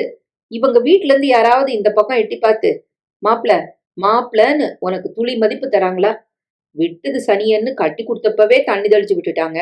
இப்ப நம்ம எல்லாம் கஷ்டப்படுறோம். அட, பொண்ணுதான் சரியில்லை, போனா போகுது. வேற பணம் காசாவது ஒழுங்கா கொடுத்து ஈடு கட்டினாங்களா? அதுவும் இல்ல. தொட்டுக்கோ தொடச்சுக்கோன்னு ஒரு கல்யாண சாப்பாடு, பூன்னு ஊதுனா பறந்து போயிடுறாப்புல 4 நகைங்க, இழவுக்கு எடுக்கிற மாதிரி மொட்டையா 2 பட்டு புடவை. இத்தனை வருஷம் ஆகியும் எனக்கு மனசு ஆறவே இல்லப்பா. இன்னைக்கு ஒவ்வொரு பிள்ளைங்க எப்படி ஜம்முன்னு பெரிய இடத்துல சம்பந்தம் பேசிக்கிட்டு ஜோரா இருக்காங்க தெரியுமா? நீ ஒண்ணும் தெரியாத சாது, சூதுவாது அறியாத புள்ளன்னு நல்லா தெரிஞ்சுக்கிட்டு மொட்டையடிச்சா தலைய காட்டிக்கிட்டு இருந்துட்ட. என்னம்மா இது? பழச பத்தி பேசி வீணா உடம்ப கெடுத்துக்காதன்னு சொல்றேன்ல. நீ ஏன்பா அழுத்துக்கிற? ஏன் ஆட்டாம நான் பொறுக்காம புலம்புறேன். நீ கேட்டா கேளு, இல்ல விட்டா விடு, எனக்கு என்ன? பத்தியா பத்தியா, உடனே கோச்சுக்கிறியே. ஓ நன்மைக்காக சொன்னா ஏன் நன்மை கிடக்கட்டும்பா. இப்ப நான் கவலைப்படுறது உன்னை பத்தி தான். எவ்வளவு சொன்னாலும் உனக்கு எங்க புரியுது? நான் இல்ல கடைசியில திட்டு வாங்கி கட்டிக்கிறேன். திட்டா? யாரும்மா திட்டுறாங்க உன்ன? யாரா இருந்தா என்னப்பா? உனக்குத்தான் நான் பழச பத்தி பேசினாவே பிடிக்கலையே. அதுக்கும் இதுக்கும் என்னம்மா? உன்னை யாரு திட்டுறாங்கன்னு தான். யாருன்னு சொல்ல? ஊர் முழுக்க பேசுதுதான். மூத்தா பெத்த புள்ளதானே, இவளே பெத்ததா இருந்திருந்தா இப்படி செய்வாளான்னு கூசாம சொல்லுது. உன்னை வளர்க்க நான் பட்ட பாடு எனக்குல தெரியும். என் வயித்துல பிறந்தா கூட நான் அக்கறையா கவனிக்கல. என்னம்மா இது? என்னென்னமோ சொல்ற. என்ன நீ சரியா கவனிக்கலன்னு யார் அப்படி சொன்னது? நீ பேரை சொல்லு. நான் போய் அவங்க பல்லுகளெல்லாம் உடைச்சிட்டு வந்துடுறேன். அது யார் அது எங்க அம்மாவை பத்தி அப்படி பேசுனது? ஐயோ, பதறாத தம்பி. ஊர் என்ன சொன்னா நமக்கு என்ன? நான் அதுக்கெல்லாம் கவலைப்படல. உன் சித்திங்க தான் புரிஞ்சுக்காம பேசிட்டாங்களேன்னு. யாரு சித்திங்களா? ம். அவங்க என்னம்மா சொன்னாங்க? உன் மேல உசிரியே வச்சிருக்கிறவங்களாச்சு அவங்க. ஆமாப்பா, உசிரியே வச்சிருக்கிறவங்க தான். அதான் நான் மத்தவங்க கிட்ட பேச்சு வாங்குறது பிடிக்காம இப்படி சொல்லிட்டு போறாங்க. எனக்கு ஒண்ணுமே விளங்கலம்மா. புரியும்படியா சொல்ல போறியா இல்லையா? சொல்றேன்ப்பா. அவங்க 2 பேரும் இங்க வந்து ஒரு 4 நாள் தங்குனாங்கல்ல, அப்போ உன்னை நல்லா கவனிச்சிருக்கிறாங்க. நீ இப்படி நடப்பணுமா வாழ்ந்துட்டு இருக்கிறத பார்த்து ரொம்ப வருத்தப்பட்டுக்கிட்டாங்க. கார்த்தி தம்பிக்கு வாழ்க்கை இப்படியே தான் இருக்கணுமாக்கா? உன் வயத்துல பிறந்த புள்ளன்னா இப்படி இருக்க நீ விட்டுருப்பியான்னு நவநீதம் கேட்டப்போ நான் துடிச்சு போயிட்டேன் தெரியுமாப்பா. உனக்கு குழந்தை பிறக்காததுக்கும் உன் பொண்டாட்டி சரியில்லாததுக்கும் நான் என்னப்பா செய்வேன்? அதுக்கு யார் தான் என்னதான் செய்ய முடியும்? விடுமா. அதைத்தான்ப்பா நானும் சொன்னேன். ஆனா நவநீதம் என்ன சொல்றா தெரியுமா? நம்ம வாழ்க்கைய நாம தான் மாத்தி அமைச்சுக்கணும். நமக்கு தேவையானது நாம தான் கிடைக்க வச்சுக்கணும்னு சொல்றா. அது எப்படி? குழந்தை வேணும்னா அது என்ன கடையில கிடைக்கிற சமாச்சாரமா? காசை கொடுத்துட்டு எடுத்துட்டு வர? மெய்தான்ப்பா. காசு கொடுத்தா கிடைக்காதுதான். ஆனா காசு பணமும் கொடுத்து குழந்தை பிறக்கவும் வழி இருக்குதுன்னு யாராச்சும் சொன்னா வாங்கிக்க கசக்குமாப்பா? என்னது? என்ன இது புது மாதிரி வியாபாரமா இருக்குது? வியாபாரம் இல்லப்பா, நியாயமா நடக்கக்கூடிய விஷயம்தான். எனக்கே நவநீதமும் சொர்ணமும் சொன்னப்புறம் தான் புரிஞ்சுது. புரியலல்ல உனக்கு? விளக்கமாவே சொல்றேன். நல்ல பொண்ணா பார்த்து நீ இன்னொரு கல்யாணம் கட்டிக்கன்னு சொல்றேன். ஆ, இன்னொரு கல்யாணமா? என்னம்மா ஆயிடுச்சு உனக்கு? எனக்கு ஒண்ணும் ஆயிடலப்பா. உனக்கு ஆக வேண்டியதை பத்தி தான் யோசிக்க சொல்றேன். 2வது தாரம் கட்டிக்கிட்டு என்னன்னு கேக்குறேன். ஏன்பா, பாவம்னு நினைக்கிறியா? 2ஆம் தரம் கட்டிக்கிறது ஒன்னும் அதிசயம் இல்லப்பா. மூத்தது சரியில்லைன்னா 2வது கட்டுறதுல என்ன தப்பு? இப்ப நான் இல்ல. உன் கதை வேறம்மா. என்ன பெத்தவ செத்து போயிட்டான்னு அப்பா உன்னை கட்டிக்கிட்டாரு. இங்க அப்படியா? புஷ்பா நல்லா தானே இருக்கிறா? ஆ, இருக்கா இருக்கா. உனக்கு பொண்டாட்டியா லட்சணமா ஒரு புள்ளைய பெத்து குடுத்துட்டா பாரு. இருக்கலாம் இருக்கா. ஒண்ணுத்துக்கும் பிரயோஜனம் இல்லாத பன்னாட ஜென்மம். அதுக்காக அவளை என்ன தள்ளி வச்சிடலான்னா சொல்றேன். ஏதோ 13 வருஷம் வாழ்ந்துட்ட. அந்த பாவத்துக்காக சொச்ச நாளைக்கு அவளுக்கு சோறு போட்டுடு. இந்த வீட்லயே ஒரு பக்கமா இருந்துட்டு போட்டோம். நீ பாட்டுக்கு உன் வேலையை பார்த்துக்கிட்டு போ. அவ்வளவுதானே? புரியாம பேசுறம்மா. எனக்கு என்ன வயசாகுது தெரியுமா? 35. அட, இது ஒரு பெரிய வயசா? இந்த காலத்துல ஒவ்வொருத்தனுக்கு கல்யாணமே 30 வயசுல தான் ஆகுது. உனக்கு என்னப்பா? பாக்குறதுக்கு ராஜாவாட்டம் இருக்கிற, கை நிறைய சம்பாதிக்கிற. உனக்கு இருக்கிற அழகுக்கும் பணத்துக்கும் இந்த தரித்திரத்தை கட்டிட்டு வாழ்க்கை பூரா அவஸ்தை பண்ணுன்னு என்ன தலையெழுத்து? என்னப்பா பேச மாட்டேங்கிற? என்னமோ என் மனசு கிடந்து பாரடிச்சுக்குது. ஊர் உலகத்துல மத்த பிள்ளைங்கள போல நீயும் நல்லா வாழணும்னு எனக்கு மட்டும் ஆசை இருக்காதா? உன் நிலைமைய பார்த்து பார்த்து ராவுல படுத்தா எனக்கு தூக்கமே வரமாட்டேங்குதுப்பா. ஆசை ஆசையா வளர்த்த புள்ள இப்படி. ஐயோ, அழாதம்மா. வேணாம் ப்ளீஸ், கண்ணை தொடச்சுக்கோ. எப்படிப்பா அழாம இருக்கிறது? நானும் ஒரு மணியா தொண்டை தண்ணி வத்த உன்னண்ட பேசுறேன். நீ என்னமோ புரிஞ்சுக்கவே மாட்டேங்கிற. நல்லதுக்கு சொல்றத கூட நீ தப்பா நினைக்கிறியோன்னு. அப்படிலாம் இல்லம்மா. பின் என்னப்பா, மத்தவங்க சொல்றாப்புல நான் என்ன உன்னை பெத்தவளா? சித்தி தானே, அதான். ஐயோ அம்மா, ஏன் தான் இப்படிலாம் மனசை போட்டு குழப்பிக்கிறியோ? உன்னை நான் சித்தியாவா நினைக்கிறேன்? அப்ப சரின்னு சொல்லேன். இந்த பாரு தம்பி, நீ மட்டும் சரின்னு சொல்லிடு. அடுத்த முகூர்த்தத்திலே கல்யாணத்தை நடத்திடுவோம். நான் சொல்றது இருக்கட்டும்மா. என்னை கட்டிக்க எந்த பொண்ணு தயாரா இருப்பா? அதை சொல்லு முதல்ல. ஏன்பா இல்ல? நீ தலையாட்டின மறு நிமிஷமே கையில தாலியை கொடுத்து கட்ட சொல்ல ரெடியா இருக்காங்க. அப்ப பொண்ணே பார்த்துட்டியா? பார்த்தாப்புலதான். அப்படின்னா நவநீதம் சித்திக்கு நாத்தி ஒருத்தி பெங்களூர்ல இருக்கா தெரியுமா? அவளோட மகதான். அவங்க மகளா? அவங்க எல்லாம் பணக்காரங்கன்னு நீயே சொல்லியிருக்கிறியே. பொண்ணை 2ஆம் தரமா கட்டி கொடுக்க சம்மதிப்பாங்களா என்ன? ஏமாட்டாங்க. எங்களுக்கு ஒரே பொண்ணுதான். சொத்து அத்தனையும் அவ பேர்ல தான் எழுதி வைக்க போறோம். அதனால பையன் நல்ல குணமா மட்டும் இருந்தா போதும்னு சொல்லிட்டாங்களாம். அவங்க சொன்னதுல ஆச்சரியம் இல்ல. ஆனா வேற நல்ல பையனா அவங்க கண்ணுல படவே இல்லையா என்ன? சொத்துக்கு ஆசைப்பட்டுக்கிட்டாவது எத்தனையோ பேர் தயாரா இருப்பாங்களே. இருக்காங்க தான். ஆனா ஆனா அந்த பொண்ணுக்கு அநியாயமா ஒரு கெட்ட பேர் இருந்துச்சுப்பா. கெட்ட பேரா? அது ஒண்ணும் இல்லப்பா. காலேஜ்ல படிக்கிறப்போ ஒரு வாட்டி சிநேகிதிங்களோட உல்லாச பயணம் போயிருக்குது. அப்போ பஸ் விபத்துக்குள்ளானதுனால இந்த பொண்ணுக்கு லேசா அடிபட்டிருக்கு. உடனே தான் ஒருவேளை செத்து போயிடுவோமோன்னு பயந்துகிட்டா போல. அந்த அதிர்ச்சியில லேசா பிரம்ம பிடிச்சாப்புல ஆகி 6 மாசம் ஆஸ்பத்திரியில இருந்திருக்குது. நம்ம ஊர் தான் வம்புக்கு பேர் போனதாச்சே. இப்பெல்லாம் சரியாயிட்டா கூட நம்பாம பைத்தியக்கார பொண்ணுன்னு பட்டம் கொடுத்துருச்சு. பாவம்பா. பொண்ணு ராசாத்தியாட்டம் இருக்குதான். நவநீதன் சொன்னான். அந்த பொல்லாத பேரு வந்து ஒட்டிக்கிட்டதுல புள்ள வீட்டுக்காரங்க சம்பந்தம் பேச யோசிக்கிறாங்களாம். குடுத்து வைக்காத பாவிங்க. பொண்ணுதான் சரியாயிடுச்சே. அப்புறம் என்ன? நல்ல குடும்பம், நல்ல மனுஷங்க.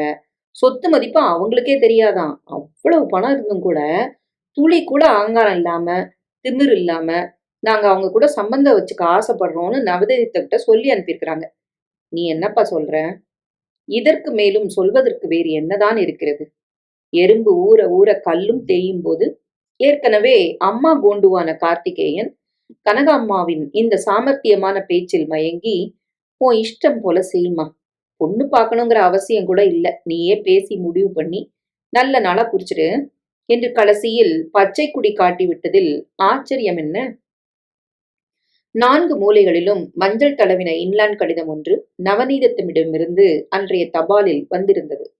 பரீட்சைக்காக படித்துக் கொண்டிருந்ததை நிறுத்திவிட்டு அறையை விட்டு வெளியில் வந்து அதை பெற்றுக்கொண்ட சுதாகருக்கு ஆச்சரியமாக இருந்தது. மஞ்சள் தடவப்பட்டிருப்பதை பார்த்தால் ஏதோ நல்ல சமாச்சாரம்தான். யாருக்காவது கல்யாணமா? பிரித்தால் தெரிகிறது. கனகம்மா என்று விலாசத்தில் இருந்தாலும் சித்தியிடம்தானே வந்திருக்கிறது என்ற நினைப்பில் பிரித்து படித்தான். அன்புள்ள அக்காவுக்கு நவநீதம் அநேக நமஸ்காரம். இப்பவும் உன்னுடைய விவரமான கடிதம் கிடைத்தது. சந்தோஷம். உன் லெட்டர் கிடைத்தவுடன் பெங்களூருக்கு ட்ரங்க் கால் போட்டு அவர்களுடன் இவர் பேசினார். சுப காரியத்தை சீக்கிரமாகவே வைத்துக் கொள்ள ஆசைப்படுகிறார்களாம். அதனால் இந்த வாரத்திலேயே ஒரு நாள் மெட்ராஸ் வந்து மேற்கொண்டு ஆக வேண்டியதை பற்றி உன்னுடன் பேசப் போவதாக சொல்லி இருக்கிறார்கள். நீ அவர்களிடம் ரொம்ப கராராக பேச வேண்டிய அவசியமில்லை. எப்படி இருந்தாலும் அத்தனையும் இனி நமக்குத்தானே. நல்ல விதமாக நடந்து முடிந்தால் தாம்பூலம் மாற்றிக்கொண்டு விடு. மற்றவை உன் கடிதம் கண்ட பிறகு இப்படிக்கு நவநீதம். ஒரு நிமிடம் ஒன்றும் புரியாமல் விழித்த சுதாகர் மறுபடி ஒரு தரம் கடிதத்தை படித்தான். சுபகாரியமா? என்னது? அம்மாவிடம் வந்து பேச போகிறார்களா? அப்படி என்ன சுபகாரியம்? யாருக்காவது கல்யாணமா? அதற்கு அம்மாவிடம் வந்து பேச வேண்டிய அவசியம் என்ன? முடிந்தால் தாம்பூலம் மாற்றிக்கொண்டு விடு. கல்யாண விஷயம்தான். யாருக்கு? அம்மா தாம்பூலம் மாற்ற வேண்டுமென்றால் இந்த வீட்டில் ஒருத்தருக்குத்தான் கல்யாணம். அண்ணாவுக்குத்தான் ஏற்கனவே ஆகிவிட்டது. அப்படியென்றால் எனக்குத்தானா? எனக்கு சம்பந்தம் பேசத்தான் பெங்களூரிலிருந்து வரப்போகிறார்களா? எரிச்சலுடன் கடிதத்தை எடுத்துக்கொண்டு கொல்லைப்புறத்தை பார்க்க போகையில் பாத்ரூமிலிருந்து கனகம்மா வெளிப்பட்டாள். அவசரமாய் நடந்து அவளை அடைந்து அவள் கையில் கடிதத்தை திணித்தான். ஒன்றும் புரியாமல் விழித்தவளிடம், இந்த லெட்டர் இப்ப வந்துச்சு என்றான். கடிதம் நவநீதத்தம்மிடம் இருந்து என்பதை படித்து புரிந்து சற்றே உஷாரானாள். சுதாகரை சந்தேகமாக பார்த்தாள். நீ படிச்சியாத? எனக்கு தான் வந்திருக்கு. நீ எப்படி பிரிச்ச? ஆமா, நீ மட்டும் அன்னைக்கு அவங்க வீட்ல இருந்து வந்த லெட்டரை கூட பிரிச்சு படிப்பியே. நான் சரி சரி, உன் வேலையை பார்த்துக்கிட்டு போ, ஒழுங்கா போய் பரீட்சைக்கு படி. நான் படிக்கிறது கிடக்கட்டும். முதல்ல இதுக்கு என்ன அர்த்தம்னு சொல்லு. எதுக்கு? லெட்டரை படிச்சல, அப்புறம் எதுக்குன்னா? இத பாரு சுதா, உனக்கும் எதுக்கும் சம்பந்தமே இல்லை. நீ அனாவசியமா 1000 கேள்வி கேட்டுட்டு நிக்காத. சம்பந்தம் இல்லையா? இப்ப தாம்பூலம் மாத்திக்க போறதா எழுதியிருக்காங்களே சித்தி, அதுக்கு என்ன அர்த்தம்? இப்பதான் சொன்னேன், அதுக்கும் உனக்கும் சம்பந்தம் இல்ல. நீ போய் பரீட்சைக்கு படி. சுதாகர் பொறுமை இழந்தான். என்கிட்ட மறைக்காதம்மா. இப்ப இந்த கல்யாண ஏற்பாடுலாம் யாருக்கு? எனக்கு தானே. உனக்கா? உனக்கு என்ன இப்ப அவசரம்? இன்னும் படிச்சு முடிச்சு 4 காசை என் கண்ணில் காட்டல, அதுக்குள்ள என்ன கல்யாணம்? எனக்கு இல்லையா? அப்ப வேற யாருக்கு? கனகம்மா ஒரு கணம் தடுமாறினாள். சொல்லம்மா, இந்த வீட்டுல இப்படி கல்யாணம் செஞ்சுக்கிறாப்புல வேற யாருமா இருக்கிறாங்க? கனகம்மா மறுபடியும் மௌனம் சாதிக்க சுதாகருக்கு சந்தேகம் வானுறுத்தது. இப்ப சொல்ல போறியா இல்லையா? அப்படி மறைக்கிற அளவுக்கு என்ன பெரிய ரகசியம்? சின்ன பையன் இவன், என்ன என்னை கேள்வி கேட்பது என்று கோபம் எழ கனகம்மா தைரியமாக நிமிர்ந்து நின்றாள். ரகசியமா? இதுல என்ன பெரிய ரகசியம்? சொல்றேன் கேட்டுக்க. இந்த கல்யாண ஏற்பாடெல்லாம் கார்த்திக் தான். என்னது? என்னடா பெருசா மிரட்டினிய? இப்ப விஷயம் தெரிஞ்சாச்சுல, இன்னும் ஏன் போய் தொலையாம இங்கே நிக்கிற? என்னம்மா சொன்ன? அண்ணனுக்கா கல்யாணம்? 2ஆம் தரமா கட்டிக்க போறாரு. அண்ணி உசுரோட இருக்கப்பவே இன்னொரு கல்யாணமா? அக்கிரமமா இருக்கே. எல்லாம் ஓன் வேலை தானா? என்ன அநியாயம்மா? நிஜமா தான் சொல்றியா இல்ல விளையாட்டுக்கா? சுதா, மரியாதையா உன் வேலையை பார்த்துக்கிட்டு போ. வேற ஏதாச்சும் என்ன கேட்ட அப்புறம் நான் பொல்லாதவளாயிடுவேன். இப்ப நீ செய்யற காரியம் ரொம்ப நல்ல காரியம் நினைப்பா. ஒரு அப்பாவி பொண்ணு அகப்பட்டது போதாதுன்னு இன்னொரு பொண்ணு வாழ்க்கையும் வீணாக்க போறியா? செய்யறது அண்ணனுக்கு தெரியுமா? அதான் லெட்டரை படிச்சில்ல, கார்த்தி சம்மதம் சொன்னப்புறம்தான் நான் நவநீதத்துக்கே லெட்டர் எழுதினேன். அட பாவிங்களா, இப்படி அநியாயம் பண்றீங்களே. நாக்க அடக்கி பேசு சுதா. உனக்கும் இதுக்கும் சம்பந்தமே இல்லைன்னு 100 தடவை சொல்லிட்டேன். உன் வேலையை பார்த்துட்டு போ. அடிக்குரலில் கண்டிப்பாய் சொல்லிவிட்டு அவனை விலக்கி கொண்டு கனகம்மா முன்னறைக்கு போனாள். இவளிடம் பேசி இனி பயனில்லை என்பது புரிய சுதாகர் தவித்தான். என்னவோ காய்கறி வாங்க போகிறேன் என்பது மாதிரி இவ்வளவு பெரிய விஷயத்தை எத்தனை சாதாரணமாக சொல்லிவிட்டு போய்விட்டாள். அண்ணி இருக்கையிலேயே இன்னொரு பெண்ணை அண்ணன் மணக்கப் போகிறாரா? ஐயோ, யாருக்கும் தெரியாமல் இத்தனை ஏற்பாடுகளும் நடந்து இப்போது தாம்பூலம் கூட மாற்றிக்கொண்டு விடுவார்கள் போலிருக்கிறதே. இத்தனையும் ஏன் இதுவரை எனக்கு தெரியவில்லை? அண்ணியை அம்மா படுத்தும் போதெல்லாம் இது சாதாரண மாமியார் படுத்தல்கள் தான், வீட்டுக்கு வீடு இருப்பதுதானே என்கிற சமாதானத்தில்தான் வேறு விபரீத முடிவுகளை பற்றி எண்ணாமலே இருந்து விட்டேனோ? அம்மாவின் வாய்க்கு பயந்துதான் அண்ணனும் இப்படி நடந்து கொள்கிறான். தனிமையில் அண்ணியிடம் பிரியமாகத்தான் இருப்பான் என்று தப்பு கணக்கு போட்டு விட்டேனோ? இது இவர்கள் விஷயம், நமக்கு இதில் சம்பந்தமில்லை என்று இதுவரை ஒதுங்கியிருந்ததுதான் தவறோ? கடவுளே, என்ன செய்ய போகிறேன் நான்? எது வேண்டுமானாலும் நடக்கவிட்டும் என்று இனிமேல் பேசாமல் இருக்க என்னால் முடியாது. அண்ணனிடமே பேசி பார்த்தால் என்ன? உடனடியாக செய்யக்கூடியது இது ஒன்றுதான் என்று புரிந்து போக சுதாகர் அன்று மதியமே கார்த்திகேயனை தேடி அவனது அலுவலகத்துக்கே போனான். திடுமென்று இவன் வந்து எதிரே உட்கார்ந்ததில் எதுவும் புரியாமல் திரு திரு என இருந்தவனிடம் நேரடியாக விஷயத்துக்கு வந்தான். எனக்கு இன்னொரு அண்ணி வரப்போறாங்களாமே, நிஜமா? என்ன சொல்ற சுதா? உனக்கு யார் சொன்னாங்க? யார் சொன்னா என்ன? விஷயம் மெய்தானான்னு கேக்குறேன். ச்சே, இப்படி பண்ணுவேன்னு நான் நினைக்கவே இல்லைண்ணா. அம்மாதான் புத்தி கெட்டு போய். நிறுத்து சுதா, அவங்கள தப்பா பேசாத. ஆஹா, அவங்க செய்யறதெல்லாம் ரொம்ப உத்தமமான காரியம், அப்படியே புகழ்ந்து பேச. சை, நீ இப்படி இருக்கிறதுனாலதான் அவங்க உன்னை ஆட்டி வைக்கிறாங்க. வாய மூட புரியா இல்லையா? அவங்க ஆட்டி வைக்கிறதுக்கு நான் என்ன பொம்மையா? என்னை வளர்த்தவங்க என்கிட்ட அன்பா இருக்கிறாங்க, பொம்மைதான். இல்லைன்னா இப்படி அன்னைக்கு துரோகம் பண்ணிட்டு இன்னொருத்திக்கு தாலி கட்டத்தை பத்தி யோசிப்பியா? அரைஞ்சிருவேன் ராஸ்கல். நிறுத்துன்னு சொன்னா கேட்காம மேல மேல பேசிக்கிட்டே போறியே. யார் யாருக்கு துரோகம் பண்றாங்க? இத்தனை வருஷம் அவ கூட குப்பை கொட்டினது பத்தாதா? ஒரு நாள் சந்தோஷமா இருந்திருப்பனா? இப்பவாது முழிச்சுக்கிட்டு நல்ல முடிவா எடுத்திருக்கமேன்னு நான் சந்தோஷப்பட்டுக்கிட்டு இருக்கேன். அத போய் நல்ல முடிவா? இதுவா? இத சொல்ல உனக்கே வெட்கமா இல்ல? அப்படி என்ன குறை அண்ணிகிட்ட? இன்னொரு கல்யாணம் பண்ணிக்கிற அளவுக்கு அப்படி என்ன நடந்து போச்சு இப்ப?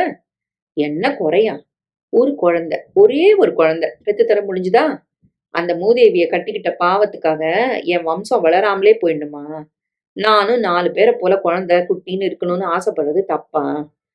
ஆசைப்படுறது தப்பு இல்லன்னா, அதுக்காக எடுத்திருக்கிற முடிவு தான் சரியில்ல. குழந்தை பிறக்கலன்னா, அண்ணிய கூட்டிக்கிட்டு போய் டாக்டர்ட்ட காட்டு. இல்ல நீயும் போய் டெஸ்ட் செஞ்சு பாரு. அப்படியும் பொறக்கலன்னா, அப்புறமா என்ன செய்யறதுன்னு பத்தி யோசிப்போம். அத விட்டுட்டு நீயா ஒரு முடிவெடுத்தா? சுதா, இதெல்லாம் நீ பேச வேண்டிய அவசியம் இல்ல.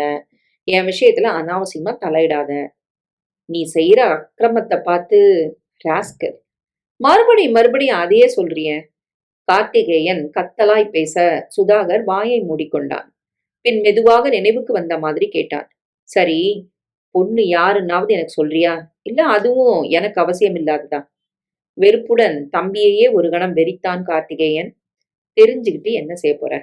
என்ன செய்யறது? தேடிக்கிட்டு போய் வாழ்த்தா சொல்ல போறேன். சும்மா ஒரு இதுக்காக கேட்டேன். நவநீதம் சித்தியோட நாத்தி பெங்களூர்ல இருக்காங்களே, அவங்க மகளைத்தான் கட்டிக்க போறேன். யாரு? பெங்களூர்ல என்னமோ ஃபேக்டரி வச்சிருக்கிறதா சொல்லுவாங்களே, அவங்க மகளா? அவங்கதான். சுதாகர் படக்கென்று தலையில் அடித்துக் கொண்டான். நான் என்ன பொம்மையான்னு கோவப்பட்டியே, இப்போ தெரிஞ்சுக்கோண்ணா. அம்மா உன்னை நல்லா ஏமாத்துறாங்கன்னு. என்னெல்லாம் யாரும் ஏமாத்தல. அந்த பொண்ணுக்கு பைத்தியம்னு யாராவது சொல்ல கேட்டுத்தானே நீ இப்படி பேசுற? ஹம், அப்படின்னா உனக்கு உண்மை தெரியுமா? தெரிஞ்சுக்கிட்டே வா. என்ன பெரிய உண்மை? பாவம் அது எல்லாருமா சேர்ந்துக்கிட்டு வீணா பழி போட்டிருக்கிறாங்க அப்படின்னு அம்மா சொன்னாங்களா? ம் நீ சரியான ஏமாந்த சோனகிரினா. நவநீதம் சித்தி அம்மா கிட்ட அந்த விவரமெல்லாம் சொல்லிக்கிட்டு இருந்தப்போ நானும் கேட்டுக்கிட்டு தான் இருந்தேன். ஆனா அப்போ எனக்கு தெரியாது அந்த பொண்ணைத்தான் உனக்கு பேச போறாங்கன்னு. அந்த பொண்ணு யாரோ ஒரு பொறுக்கி கூட சேர்ந்து ஊர் சுத்தி கெட்டு போயிடுச்சான். அப்புறம் அது வயித்துல உண்டாயிடுச்சுன்னு தெரிஞ்சதும் அந்த பையன் பயந்துகிட்டு ஊரை விட்டே ஓடி போயிட்டானாம். அந்த அதிர்ச்சியில தான் அதுக்கு பைத்தியம் முடிச்சிடுச்சான். இப்போ அது வயித்த சுத்தம் பண்ணிட்டு உன் தலையில கட்ட பாக்குறாங்க. இன்னும் அது யார் கூடவும் பேசாம பிரம. கார்த்திகேயன் கோபம் தாங்காமல் எழுந்து வந்து சுதாகரை பலார் என்று கன்னத்தில் அறைந்தான். தருதல நாயே, வாய்க்கு வந்தபடி பேசாதன்னு அப்பே பிடிச்சு சொல்லிட்டு இருக்கிறேன். கொஞ்சமாவது கேக்குறியா நீ? மரியாதையா இங்கிருந்து போயிடு. இல்ல ஆபீஸ்னு கூட பார்க்காம கழுத்தை பிடிச்சு வெளியே தள்ளிடுவேன். இப்பதான் படிப்பு முடிஞ்சு பரீட்சை எழுதி துவங்கியிருக்க. அதுக்குள்ள என்னமோ பெரிய வக்கீல்னு மனசுல நினைச்சுக்கிட்டு என்கிட்ட பேச வந்துட்டியே. ராஸ்கல், வீட்டுக்கு வந்து உன்னை கவனிச்சுக்கிறேன். முதல்ல இந்த இடத்த விட்டு ஒழிஞ்சு தொலை. தடுமாறி போன சுதாகர் கன்னத்தை தடவிக்கொண்டே வெளியே வந்தபோது வலியையும் மீறி இனி என்ன செய்வது என்ற கவலை அவன் மனதை முழுவதுமாக வியாபித்திருந்தது. குழம்பி போன மனதுடன் வெளியே சுற்றிவிட்டு அந்த குழப்பம் சற்றும் தீராமல் சுதாகர் வீட்டுக்கு திரும்பிய போது மணி 7 என்றது. முன்னறையில் புஷ்பா தரையில் அமர்ந்து புஸ்தகம் ஒன்றை புரட்டி கொண்டிருந்தாள். இவன் நுழைவதை பார்த்து சரக்கென்று எழுந்து நின்றாள். மென்மையாக புன்னகைத்தாள். வா தம்பி, காஃபி சாப்பிட்றியா? அவள் முகத்தை பார்க்க கூசினவன் போல் இவன் முகத்தை தழைத்து கொண்டான். மத்தியானம் புறப்பட்டு போய் இப்பதான் திரும்ப வரியா? கடையில தான் சாப்பிட்டியா இல்லையா? பரீட்சைக்கு படிக்கிற பிள்ளை, உடம்ப கவனிச்சுக்க வேணாமா? இவன் பதிலேதும் பேசாமல் நிற்க அவள் மெதுவாய் அருகில் அவன் அருகில் வந்தாள். கவலையாய் கேட்டாள். ஏன்பா பதில் பேச மாட்டேங்கிற? உடம்பு சரியில்லையா என்ன? ஒரு தரம் அவளை நிமிர்ந்து பார்த்துவிட்டு மெல்ல பதில் சொன்னான்.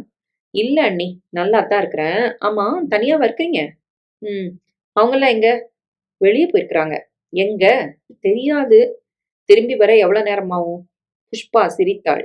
என்றைக்குமே என்னிடம் யாரும் சொல்லாத விவரங்களை போய் கேட்கிறாயே என்ற பாவனையில் மறுபடி சிரித்தாள். ஏன் அண்ணி சிரிக்கிறீங்க? அவங்க எப்ப போனாங்க? 6 மணி இருக்கும். அவர் ஆபீஸ்ல இருந்து வந்ததும் அம்மாவை கூட்டிக்கிட்டு வெளியே போனாரு. மாலை கார்த்திகேயன் வந்ததுமே கிளம்பி போய்விட்டார்கள் என்றால் கல்யாணம் சம்பந்தப்பட்டதாகத்தான் இருக்கும். திடுமென்று சுதாகருக்குள் வெளிச்சம் ஒன்று பரவியது. அண்ணி தனியாக இருக்கும் இந்த நேரத்தில் அவளிடமே பிரச்சனையை பற்றி விவாதித்து ஒரு தீர்வு கண்டுவிட்டால் என்ன? முதலில் அவளுக்கு இந்த விஷயம் தெரியுமா? இதுவரை இல்லை என்றால் நான் சொல்வது எப்படிப்பட்ட விளைவை உண்டாக்கும்? தெரியவில்லை, முயற்சித்துத்தான் பார்ப்போமே. ஏன் நீ நிக்கிறீங்க? உட்காருங்களேன். நீ ஒன்னும் சாப்பிட போறது இல்லையா? இல்ல, நீங்க உட்காருங்க. உங்ககிட்ட கொஞ்சம் பேசணும். ஏன் என்கிட்ட பேச என்ன இருக்கு? என்கிற சந்தேகத்தில் புருவங்கள் முடிச்சு போட, அவனைப் பார்த்தவள் தயக்கமாய் கீழே கதவோரமாக உட்கார்ந்தாள். கேட்டா தப்பா நெனச்சுக்க மாட்டீங்களே? நீங்க ஏன் இப்படி எதுலயுமே பட்டுக்காம விட்டேத்தியா இருக்கீங்க அண்ணி? புஷ்பா சரக்கென்று பார்வையை உயர்த்தி இவனைப் பார்த்தபோது, முகத்தில் அதுவரை இருந்த புன்னகை மறைந்து ஒரு இறுக்கம் பரவியது. விட்டேத்தியான்னா? எங்க அண்ணன் உங்களுக்கு தாலி கட்டுன புருஷன் தானே? அவர் எங்க போறாரு, என்ன செய்றாருன்னு கூட தெரியாம, தெரிஞ்சுக்க ஆசைப்படக்கூட செய்யாம ஏன் இருக்கீங்கன்னு தான் கேட்கிறேன். இத்தனை வருஷமா இந்த வீட்ல தானே தம்பி இருக்கிற, உனக்கு இது கூட புரியலையா? புரியுது, புரியுது. எங்க அம்மாவுக்கு பயப்படுறீங்க. அதானே? அவங்களுக்கு மதிப்பு, மரியாதை குடுங்க. ஆனா, அதுக்காக பயந்து சாவணும்னு எதுல எழுதியிருக்கு? உங்க புருஷன் கூட நீங்க பேசுறதுக்கு கூட அவங்க கிட்ட அனுமதி வாங்கணுமா என்ன? அவள் அசுவாரஸ்யமாக தலையை குனிந்து கொண்டாள். கைவிரல்களை பிரித்து பிரித்து மூடினாள். நான் கேட்கறது பிடிக்கலையா அண்ணி? பதிலே பேச மாட்டேங்கிறீங்க. புஷ்பா சூள் கொட்டினாள். என்னப்பா சொல்றது? ரொம்ப வருஷமா எனக்கு பழகி போயிட்ட விஷயத்த பத்தி இப்ப எதுக்கு பேசணும்? அப்போ இனிமே இப்படியே இந்த நரகத்திலேயே வாழ்ந்துடுறதா முடிவு பண்ணிட்டீங்களா? நான் என்ன முடிவு பண்றது? எல்லாம் அவங்க அவங்க தலையில விதிச்சிருக்கிறபடி தானே நடக்கும். இப்படி விரக்தியா பதில் சொன்னா எப்படி? வேற எப்படிப்பா சொல்ல? அது சரி, நீ என்னமோ பேசணும்னு சொன்னியே. இப்ப அதத்தான் பேசிக்கிட்டு இருக்கேன். நீங்க சமையல் அறைய விட்டு வெளிய வந்தே நான் இன்னைக்கு பாக்குறேன். இன்னைக்கு தான் பாக்குறேன். உங்கள ஒரு அடிமை மாதிரி எங்க அம்மாவும் அண்ணனும் நடத்த. அவள் கையை நீட்டி அவனை தடுத்தாள். வேணாம் தம்பி. அவங்க இல்லாதப்ப அவங்கள பத்தி பேசுறது தப்பு. வீணா வருத்தப்படாம போய் பரீட்சைக்கு படிப்பா. நான் படிக்கிறது இருக்கட்டும். உங்க வாழ்க்கை தம்பி சொன்னா கேளு. ஆயுசு பூரா நான் இப்படித்தான் இருக்க போறேன்னு ஏற்கனவே முடிவாயிருச்சு. அத பத்தி பேசி நேரத்த வீணடிக்காம போய் படி. அண்ணி, என்ன கொஞ்சம் பேச விடுங்க. நீங்க இப்படி கோழையா இருக்கிறதுனால தான் உங்கள நல்லா மிரட்டுறாங்க. கொஞ்சம் தைரியமா இருந்து உங்க நிலைமைய பத்தி தெளிவா யோசிச்சு பாருங்க. நல்லா யோசிச்சு பார்த்துட்டேன். இத்தன வருஷமா இருந்துட்டு வர உன்ன திடீர்னு மாத்துறது அவ்ளோ சுலபம் இல்ல தம்பி. எதுக்கு அத பத்திலாம் பேசி? சரி பேசாதீங்க. விஷயம் மேல மேல மோசமா போய்க்கிட்டே இருக்கட்டும். எரிச்சலுடன் அவன் குறுக்கும் நெடுக்கும் நடப்பதைப் பார்த்து புஷ்பா விரக்தியாய் சிரித்தாள். இதுக்கும் மேல மோசமா போறதுக்கு என்ன பாக்கி இருக்குன்னு தானே சிரிக்கிறீங்க? அவள் பதில் ஏதும் பேசாமல் இருக்க அவன் நின்றான். குரலை தழைத்து பேசினான். இப்போ அவங்க வெளியில போயிருக்காங்களே, எங்க எதுக்குன்னு தெரியுமா? அதான் தெரியாதுன்னு சொல்றேன். சரி விடுங்க, நானே சொல்றேன். எங்க அண்ணன் ஒரு கடன்காரன். தம்பி மரியாதையா பேசு. அவர பத்தி மரியாதை குறைச்சலா என்கிட்டயே பேசின? ஆஹா! அந்த மகா உத்தமருக்கு மரியாதை வேற வேணுமா? அவரு 2ஆம் தாரம் கட்டிக்க போறாராம். தெரியுமா உங்களுக்கு? சுரத்தில்லாமல் கேட்டுக் கொண்டிருந்தவள் திடுமென அதிர்ந்து நிமிர்ந்தாள். என்ன சொன்ன? உண்மைதான் நீ. நான் ஏதோ தப்பா சொல்றேன்னு நினைக்காதீங்க. அண்ணனுக்கு இன்னொரு கல்யாணம் செஞ்சு பார்க்க போறாங்களாம் எங்க அம்மா. தம்பி நிஜமாவா சொல்ற? என்கிட்ட விளையாடாதப்பா. அவளின் தவிப்பு புரிந்த தினசில் சுதாகர் ஏதும் பேசாமல் மௌனம் சாதித்தான். 2 நிமிடங்களுக்குப் பிறகு அவன் பேசத் துவங்கிய போது அண்ணன் செய்யவிருந்த செயலைப் பற்றின எரிச்சல் அடங்கி குரல் மென்மையாக கிசுகிசுப்பாக வெளிப்பட்டது. அண்ணி, உங்ககிட்ட சொல்றதுக்கே எனக்கு தயக்கமா தான் இருக்கு. ஆனா அண்ணன் நிஜமா தான் இன்னொரு பொண்ண கட்டிக்க போறாராம். புஷ்பா கண்களை அழுந்த மூடிக்கொண்டாள். திடீரென்று பலமாக விழுந்த அடியால் ஏற்பட்ட வலியில் அவள் அதிர்ந்து போய் கைகளும் கால்களும் நடுங்க உட்கார்ந்திருப்பதை சுதாகரால் பார்க்க முடிந்தது. கண்களை கீறிக்கொண்டு பொங்கிய கண்ணீரை அவள் சிரமப்பட்டு அடக்குவதும் புரிந்தது. அண்ணி, தைரியமா இருங்க அண்ணி, ப்ளீஸ். அவனது வார்த்தைகள் மனதுக்கு இதமாக இருக்க, அந்த இதத்தை தாங்க முடியாதவள் போல லேசாக விசும்பத் துவங்கினாள். கடவுளே கடவுளே என்று அரற்றினாள். சித்திங்கள்லாம் வந்தாங்களே, அப்போ அம்மாட்ட என்னமோ சொல்லி விட்டுட்டு கிளம்பி போயிருக்கிறாங்க. நீங்க வீட்ல தானே இருந்தீங்க. உங்களுக்கு தெரிஞ்சிருக்கும்னு நினைச்சேன். அவள் அவசரமாக தலையாட்டி, எனக்கு ஒண்ணுமே தெரியலையே. இப்ப நான் என்ன பண்ணுவேன் அம்மா? என்று மறுபடியும் அரற்ற, சுதாகர் கிட்டத்தில் வந்தான். அழாதீங்க அண்ணி. இனிமேதான் நிச்சயமே பண்ண போறாங்க. கல்யாணம் நடக்கிறதுக்குள்ள ஏதாச்சும் வழி பொறக்காதா? வழியா? இனிமே என்னப்பா வழி? நான் என்ன செய்வேன்? செய்யலாம் அண்ணி. நீங்க தான் செய்ய முடியும். மூத்த பொண்டாட்டி உசுரோட இருக்கிறப்போ 2வது கட்டுறது சட்டப்படி தப்பு. தெரியுமா? நீங்க இதுக்காக அண்ணன் மேல வழக்கே போடலாம். வழக்கா? நானா? அவர் மேலயா? ஆமா அண்ணி. அவங்க கிட்டலாம் சாதாரணமா பேசி பிரயோஜனம் இல்ல. நானும் காலையில இருந்து அம்மா கிட்டவும் அண்ணன் கிட்டவும் மாத்தி மாத்தி பேசி பார்த்துட்டேன். விடாப்பிடியா சொன்னதையே சொல்லிக்கிட்டு இருக்கிறாங்க. இப்போதைக்கு இருக்கிற ஒரே வழி நீங்க எடுக்க போற முடிவுதான்.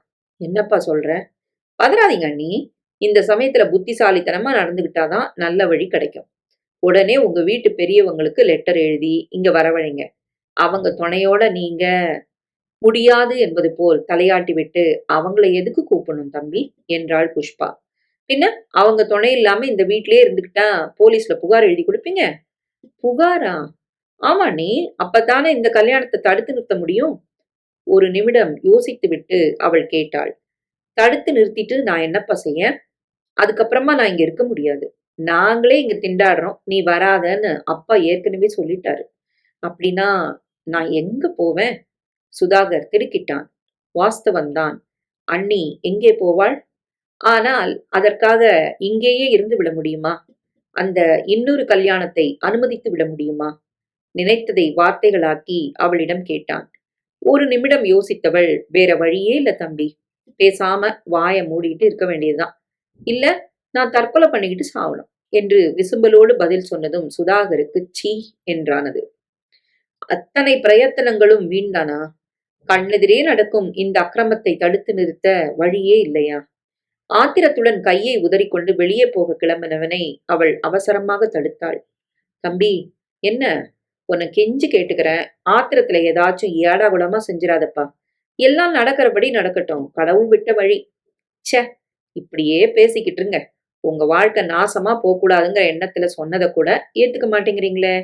நீங்களே வாய மூடிட்ட அப்புறம் நான் என்ன இனிமே பேசுறது? பேசாம என் வேலையை பார்த்துக்கிட்டு போக வேண்டியதுதான். காலையில இருந்து நேரத்தை இப்படி வீணாக்குனதுக்கு ஒழுங்கா படிக்கவாது செஞ்சிருக்கலாம்.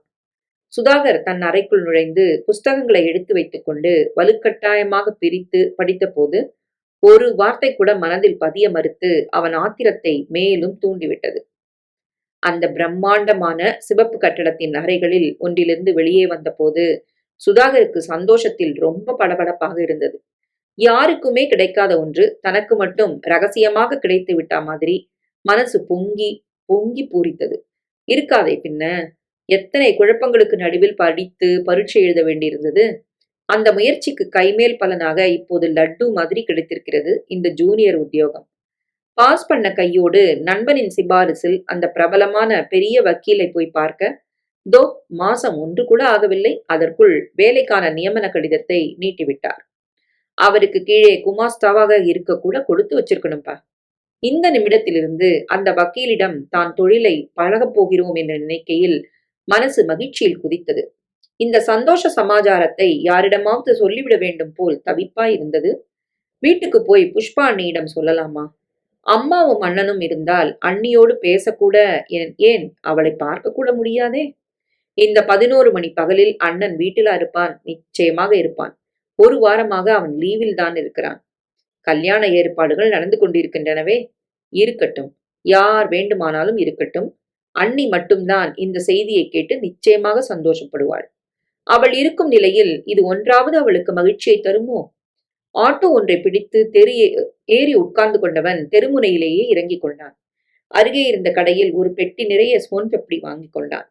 வீட்டை நெருங்கிய போது அடுத்த வீட்டு அம்மாள் தயங்கி தயங்கி வாசலில் நின்று எட்டி பார்ப்பதையும் வீட்டுக்குள்ளிருந்து தீனமான அழுகை சத்தம் கேட்பதையும் கவனிக்க முடிந்தது. அந்த அம்மாளை சந்தேகமாக பார்க்க இவனை கண்டதும் அவள் சற்று மிரண்டு வந்து, தம்பி, புஷ்பாவ என்று ஏதோ சொல்ல ஆரம்பிக்க சத்தம் கேட்டு வெளியே வந்த கனகம்மா, என்ன இது? தம்பிகிட்ட என்ன சொல்லிக்கிட்டு இருக்கிற? பக்கத்து வீட்டுல இருந்துகிட்டு சரியான வம்பு பிடிச்ச ஜென்மமா இருக்கியே. எங்க வீட்டுல என்ன நடந்தா உனக்கு என்னடி? உன் வேலையை கவனிப்போ என்று கையை ஆட்டி பேசி அவளை துரத்தினாள். ஒன்றும் புரியாமல் உள்ளே நுழைந்தவன் கண்ணில் சமையலறை வாசல்படி அருகே விழுந்து கிடந்த புஷ்பா பட்டாள். அலங்கோலமாய் ஆடைகள் கலைந்து தலையிலிருந்தும் கால்களிலிருந்தும் ரத்தம் கசிய மூடிய கண்களும் லேசான முனகலான அழுகையுமாய் படுத்து கிடந்தவளை பார்த்து திடுக்கிட்டான். செருப்பை அவிழ்த்து விட்டெறிந்து விட்டு அவள் பக்கமாய் ஓடினான். அவனை தொடர்ந்து ஓடிய கனகம்மா, தொடாத சுதா, தொடாத அவளை என்று கத்துவதை லட்சியம் பண்ணாமல் புஷ்பாவின் அருகே போய் அவளை தொட்டு உலுக்கினான். அண்ணி, அண்ணி. அதற்குள், ஐயோ ஐயோ, சொன்னதை கேட்காம அவளை போய் தொடுறானே என்ற புலம்பலுடன் முன்னரையின் கோடியில் நின்று கத்தின கனகம்மா தொடர்ந்து சுதாகரின் அறையினுள் எட்டி பார்த்து, கார்த்தி, இங்க பார்ப்பா இந்த அக்கிரமத்தை என்று கூச்சல் போட அறையிலிருந்து நிதானமாக கார்த்திகேயன் வெளிப்பட்டான். இங்க பாருப்பா, அவகிட்ட போய் நிக்கிறானே, நான் என்ன செய்வேன்? சுதாகர் பக்கம் திரும்பிய கார்த்திகேயன், அம்மா சொல்றாங்கல்ல, அங்க ஏன் போற சுதா? என சுதாகர் ஆத்திரமாக நிமிர்ந்தான். அட, நீங்களும் இங்கத்தான் இருக்கீங்களா? உங்க 2 பேர் கைங்கரியம் தானா இது? அண்ணி இப்படி அடிபட்டு கிடக்கிற அளவுக்கு என்ன செஞ்சீங்க? சொல்லுங்க. மரியாதையா சொல்லுங்க. பல்லை கடித்துக்கொண்டே கார்த்திகேயன் 2 அடி முன்வைத்து வந்து நின்றான். என்னடா மிரட்டுற? சொன்னா கேட்கறத விட்டுட்டு இது என்னடா வம்பு? அனாவசியமா? என்னத்த கேட்கறது? இப்படி அடிச்சு போட்டிருக்கிறீங்களே அண்ணிய, அதையா? ராஸ்கல், என்ன பேசிக்கிட்டே போற? மரியாதையா சொன்னதை கேளு. சுதாகர் அழுத்தமாக பார்த்தான் அண்ணனை. இங்க விழுந்து கிடக்கிறது உன் பொண்டாட்டிங்கிற நினைப்பாவது இருக்கா? பலமா அடிபட்டிருக்கு. இப்ப போய் என்ன அடக்கிக்கிட்டு இருக்கியே உனக்கு? பதைப்புடன் போய் வாசல் கதவை மூடிவிட்டு வந்த கனகம்மா சுதாகரின் வார்த்தைகளை கேட்டு கண்களை அகல விரித்தாள். பாத்தியா? பாத்தியா கார்த்தி, என்ன பேச்சு பேசுறான்? நீ பார்த்துக்கிட்டு சும்மா நிக்கிறியப்பா, போய் அவனை இழுத்துட்டு வா. அம்மா சொன்னதை சிரமேற்கொண்டு கார்த்திகேயன் சுதாகரை பிடித்திழுத்து நிமிர்த்தினான். சொல்லிக்கிட்டே இருக்கேன்ல, லட்சியம் பண்ணாம நீ பாட்டுக்கு கேள்வி கேட்கிறியே. தன் தோளை பிடித்திருந்த அவன் கையை சடக்கென்று உதறிய சுதாகர் மறுபடி குனிந்து புஷ்பாவை உலுக்க துவங்கினான். அண்ணி, கண்ணை திறந்து பாருங்க, எந்திரிங்க. இவன் குரலே காதில் விழாத தினசில் அவள் தொடர்ந்து முனகலோடு படுத்து கிடக்க அவளை பிடித்திருந்த பிடியை விட்டு எழுந்தான். அவசரமாய் தன் அறைக்கு போய் அலமாரியிலிருந்து பஞ்சும் தன் வெள்ளை வேட்டி ஒன்றும் எடுத்து வந்தான். சமையலறைக்குள் நுழைந்து ஒரு பாத்திரத்தில் தண்ணீரை நிரப்பி எடுத்து மறுபடி புஷ்பாவின் அருகில் வருவதற்குள் புஷ்பாவை சுற்றி விபூதியை தெளித்து வேப்பிலையை பரப்பி விட்டிருந்தாள் கனகம்மா. ஒரு கணம் தயங்கினவன் என்னம்மா இது என்று கோபத்துடன் கேட்க கார்த்திகேயன் மறுபடி இவன் கையை பற்றி இழுத்தான். எதுவா இருந்தா உனக்கென்ன, அண்ணாண்ட போ. அவன் பிடியை உதறிவிட்டு நகர்ந்தவனை கனகம்மா வந்து பிடித்து கொண்டாள். தம்பி, அவகிட்ட போகக்கூடாது. அவளுக்கு அவளுக்கு பேய் பிடிச்சிருக்கு. என்னது? ஆமா தம்பி, பேய் தான். அதான் இவ்வளோ நாள் தனக்கு தானே சிரிச்சுக்கிட்டு அழுதுகிட்டு ரகலை பண்ணிக்கிட்டு இருந்தா இப்ப முத்தி போச்சு. என்ன பேத்துறீங்க? பேயாவது பிசாசாவது? மறுபடியும் கனகம்மாவை தள்ளி பார்க்க கார்த்திகேயன் வந்து இறுக பிடித்துக் கொண்டான். இவங்கிட்ட ஏமா விவரிச்சுக்கிட்டு இருக்கிறீங்க? பெரிய மனுஷன் பாருங்க. பேசிக்கொண்டே சுதாகரை தள்ளிவிட உடனே சமாளித்துக் கொண்ட சுதாகர் மறுபடியும் புஷ்பாவை நோக்கி குனிந்தான். பட் பட்டென்று வாயில் அடித்துக் கொண்டாள் கனகம்மா. ஐயோ, சொன்னதை கேட்க மாட்டேங்கிறியே. அவளை நம்ம தொடக்கூடாது. அடுத்த தெரு சாமியார வர சொல்லி அவரை விட்டுதான் பேய் ஓட்ட சொல்லணும். கேளுப்பா, சொன்னா கேளு. அவளை விட்டுடு. எதற்கும் அசையாமல் புஷ்பாவை திருப்பி போட்டு அவள் காயங்களை துடைக்க முயன்ற போது தரையில் பரவியிருந்த இரத்தத்தின் அளவையும் காயங்களின் ஆழத்தையும் உணர முடிந்தது. அவளது முதுகுக்கு கீழே கிடந்த துணி உலர்த்தும் கம்பை கண்டதும் உண்மை புரிந்து போயிற்று. இந்த கம்பினாலா அடித்திருக்கிறார்கள்? அப்படி அடிக்கும் அளவுக்கு அவள் செய்த தவறு என்ன? விசுக்கென்று தலையை நிமிர்த்தி கனகம்மாவை பார்த்தான். இந்த கம்பாலையா அடிச்சிருக்கிற? நீ மனுஷியா இல்ல? அவன் முடிக்கும் முன் கார்த்திகேயன் பாய்ச்சலாய் அருகில் வந்தான். அவகிட்ட போகாதன்னு சொல்றேன். போனதும் இல்லாம அனாவசிய கேள்வி வேற கேட்டுக்கிட்டு இருக்க. போடா ரஸ்கல், போ அந்தாண்ட. சி, கைய விடு. உன் பொண்டாட்டி இப்படி அடிச்சிருக்கிறாங்க, பார்த்துக்கிட்டு சும்மாவா இருந்த? வெக்கமா இல்ல? கனகம்மா மறுபடி குறுக்கே வந்தாள். ஐயோ ஐயோ, நான் அடிச்சேன்னு சொல்றானே, அடுக்குமா இது? கார்த்தி, நீ ஏன்பா பார்த்துக்கிட்டு இருக்கிற? சொல்லுப்பா. நீ சும்மா இருமா. டேய், அம்மா ஒன்னும் அவளை அடிக்கல, நான் தான் அடிச்சேன். அதுக்கு என்ன இப்போ? என்னவா? பாவி, படுபாவி, கொலையே பண்ணிட்டு கூட என்னன்னு கேப்பியா? நிறுத்துறா பேமானி. நீ என்ன அவளுக்கு வக்காலத்து? அவ செஞ்ச காரியத்துக்கு கொலையே பண்ணிருப்பேன் தான். அப்படி என்ன செஞ்சுட்டாங்க? என்னவா? பக்கத்து வீட்டு அம்மா கிட்ட போய் என் புருஷன் 2ஆம் கல்யாணம் கட்டிக்க போறான்னு ஒப்பாரி வச்சு அழுது தொலைச்சிருக்கா மூதேவி. அந்தம்மா புருஷன் என்ன பார்த்து எப்படி கேவலமா பேசிட்டா தெரியுமா? எல்லாம் இவளாலதான். இவளை இன்னும் விட்டு வச்சிருக்கிறதே தப்பு. சுதாகர் குத்தலாய் பார்த்தான். நீ 2ஆம் கல்யாணம் செஞ்சுக்கிறது மட்டும் கேவலம் இல்லையா? டேய், நீ அளவுக்கு மீறி பேசுற. என் சொந்த விஷயத்த பத்தி நீ கேட்க வேண்டியதில்ல. எது சொந்த விஷயம்? இதுவா? இப்படி அண்ணிய ரத்த விழாரா அடிச்சு போட்டிருக்கியே, இதா? தடி ராஸ்கல், மறுபடியும் கேள்வி கேட்டுக்கிட்டு இவன் சட்டைக்காலரை பிடித்திழுத்து கன்னத்தில் அறைந்தான் கார்த்திகேயன். பின் அம்மாவின் பக்கம் திரும்பி, அந்த மூதேவிய உள்ள இழுத்து போடுமா. கதவை பூட்டி வச்சுட்டா இவன் அவன் பக்கம் போறானான்னு பாத்துருவோம். கனகம்மா நின்ற இடத்திலிருந்தே கம்பால் புஷ்பாவை உள்நோக்கி உருட்ட சுதாகர் பொறுமை இழந்தான். அவள் கையில் இருந்த கம்பை பிடுங்கிக் கொண்டான். நிறுத்துமா, அண்ணிக்கிட்ட போன அப்புறம் இந்த கம்பாலேயே ஒன்ன விளக்க வேண்டி வரும். மீறி ஏதாவது செஞ்சேன்னா நேரா போய் போலீஸை கூட்டிட்டு வந்துடுவேன். நான் ஒரு வக்கீல்ங்கிறத நினைப்புல வச்சுக்க. இனிமேலும் உங்க அக்கிரமங்கள் எல்லாம் பொறுத்துக்கிட்டு இருக்க என்னால முடியாது. அன்னைக்கு அந்த லெட்டர் வந்ததுமே உங்களை பத்தி புகார் கொடுத்திருப்பேன். இந்த அண்ணி தடுத்ததுனால பேசாம விட்டேன். அண்ணிய பேய் பிடிச்சிருக்குன்னு சொன்னியே, ஒன்னதாம்மா பேய் பிடிச்சிருக்கு. பணத்தாசை பிடிச்சு நீ தான் பேயா அலையற. அதான் ஒரு பொண்ணு கொண்டு வந்தது பத்தாதுன்னு அண்ணனுக்கு இன்னொரு கல்யாணத்துக்கு ஏற்பாடு பண்ணிட்டு இருக்கிற. பணத்துக்கு ஆசைப்பட்டு தானே ஒரு பைத்தியத்தை அவன் தலையில கட்ட பாக்குற. கனகம்மா பேசாமல் விழிக்க கார்த்திகேயன் அவள் துணைக்கு வந்தான்.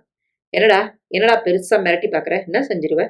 சுதாகர் இளக்காரமாக பார்த்தான். என்ன செய்வனா? அண்ணிய கூட்டிக்கிட்டு இந்த வீட்டை விட்டே போக போறேன்.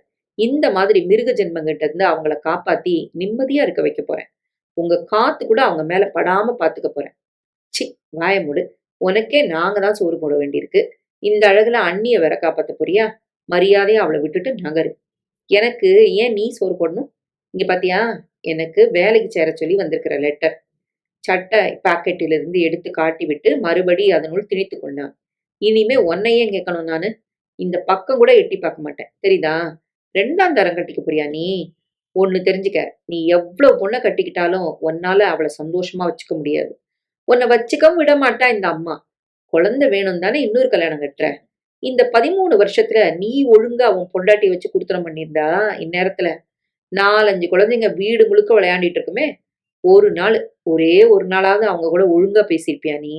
இல்ல அவங்கள ஒரு பொண்ணா தான் மதிச்சிருக்கியா? அம்மா அம்மான்னு இவங்களையே சுத்திக்கிட்டு இருக்கிறியே. இவங்க உனக்கு நல்லது பண்றாங்கன்னு நான் நினைக்கிறேன். நவநீதம் சித்தியோட சேர்ந்துக்கிட்டு அந்த பைத்தியக்கார பொண்ணை கட்டி வச்சு அவங்க பணத்தை அனுபவிக்கத்தான் இவங்க திட்டம் போடுறாங்க. அத முதல்ல புரிஞ்சுக்க. உனக்கு சொந்தமான பொண்டாட்டிய இப்படி அடிச்சு உதைச்சு சித்திரவதை பண்றாங்களே, ஒரு நாளாவது உனக்கு உரைச்சுதா அது? இப்ப கூட பாத்துக்கிட்டு நிக்கிறியே அவங்கள காப்பாத்தாம. நீ எப்படி இன்னொரு பொண்ணை வச்சு காப்பாத்த போற? உனக்கெல்லாம் மீசை எதுக்கு? ஆம்பளையா லட்சணமா இருந்து உன்னை நம்பி வந்த பொண்ணை காப்பாத்தாம இப்படி கொலை பண்ண நினைக்கிறியே, உனக்கெல்லாம் ஆம்பளைன்னு பேரா?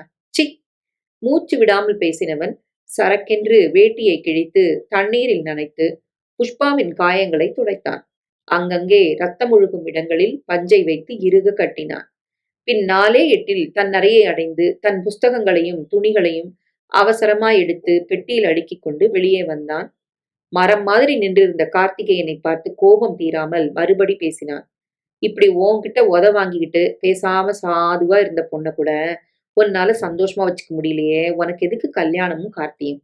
எவ்வளவு அன்பா உன் காலிலே விழுந்து கிடந்தாங்க. இவங்கள போய் இப்படி செஞ்சிட்டியே, உருப்பிடுவியா நீ? அண்ணிங்கிறவங்க பெத்த தாய்க்கு சமம்னு சொல்லுவாங்க. என்னமோ டயலாக் பேசுறேன்னு நினைக்காத. உண்மையிலேயே இவங்க எனக்கு தாய் தான்.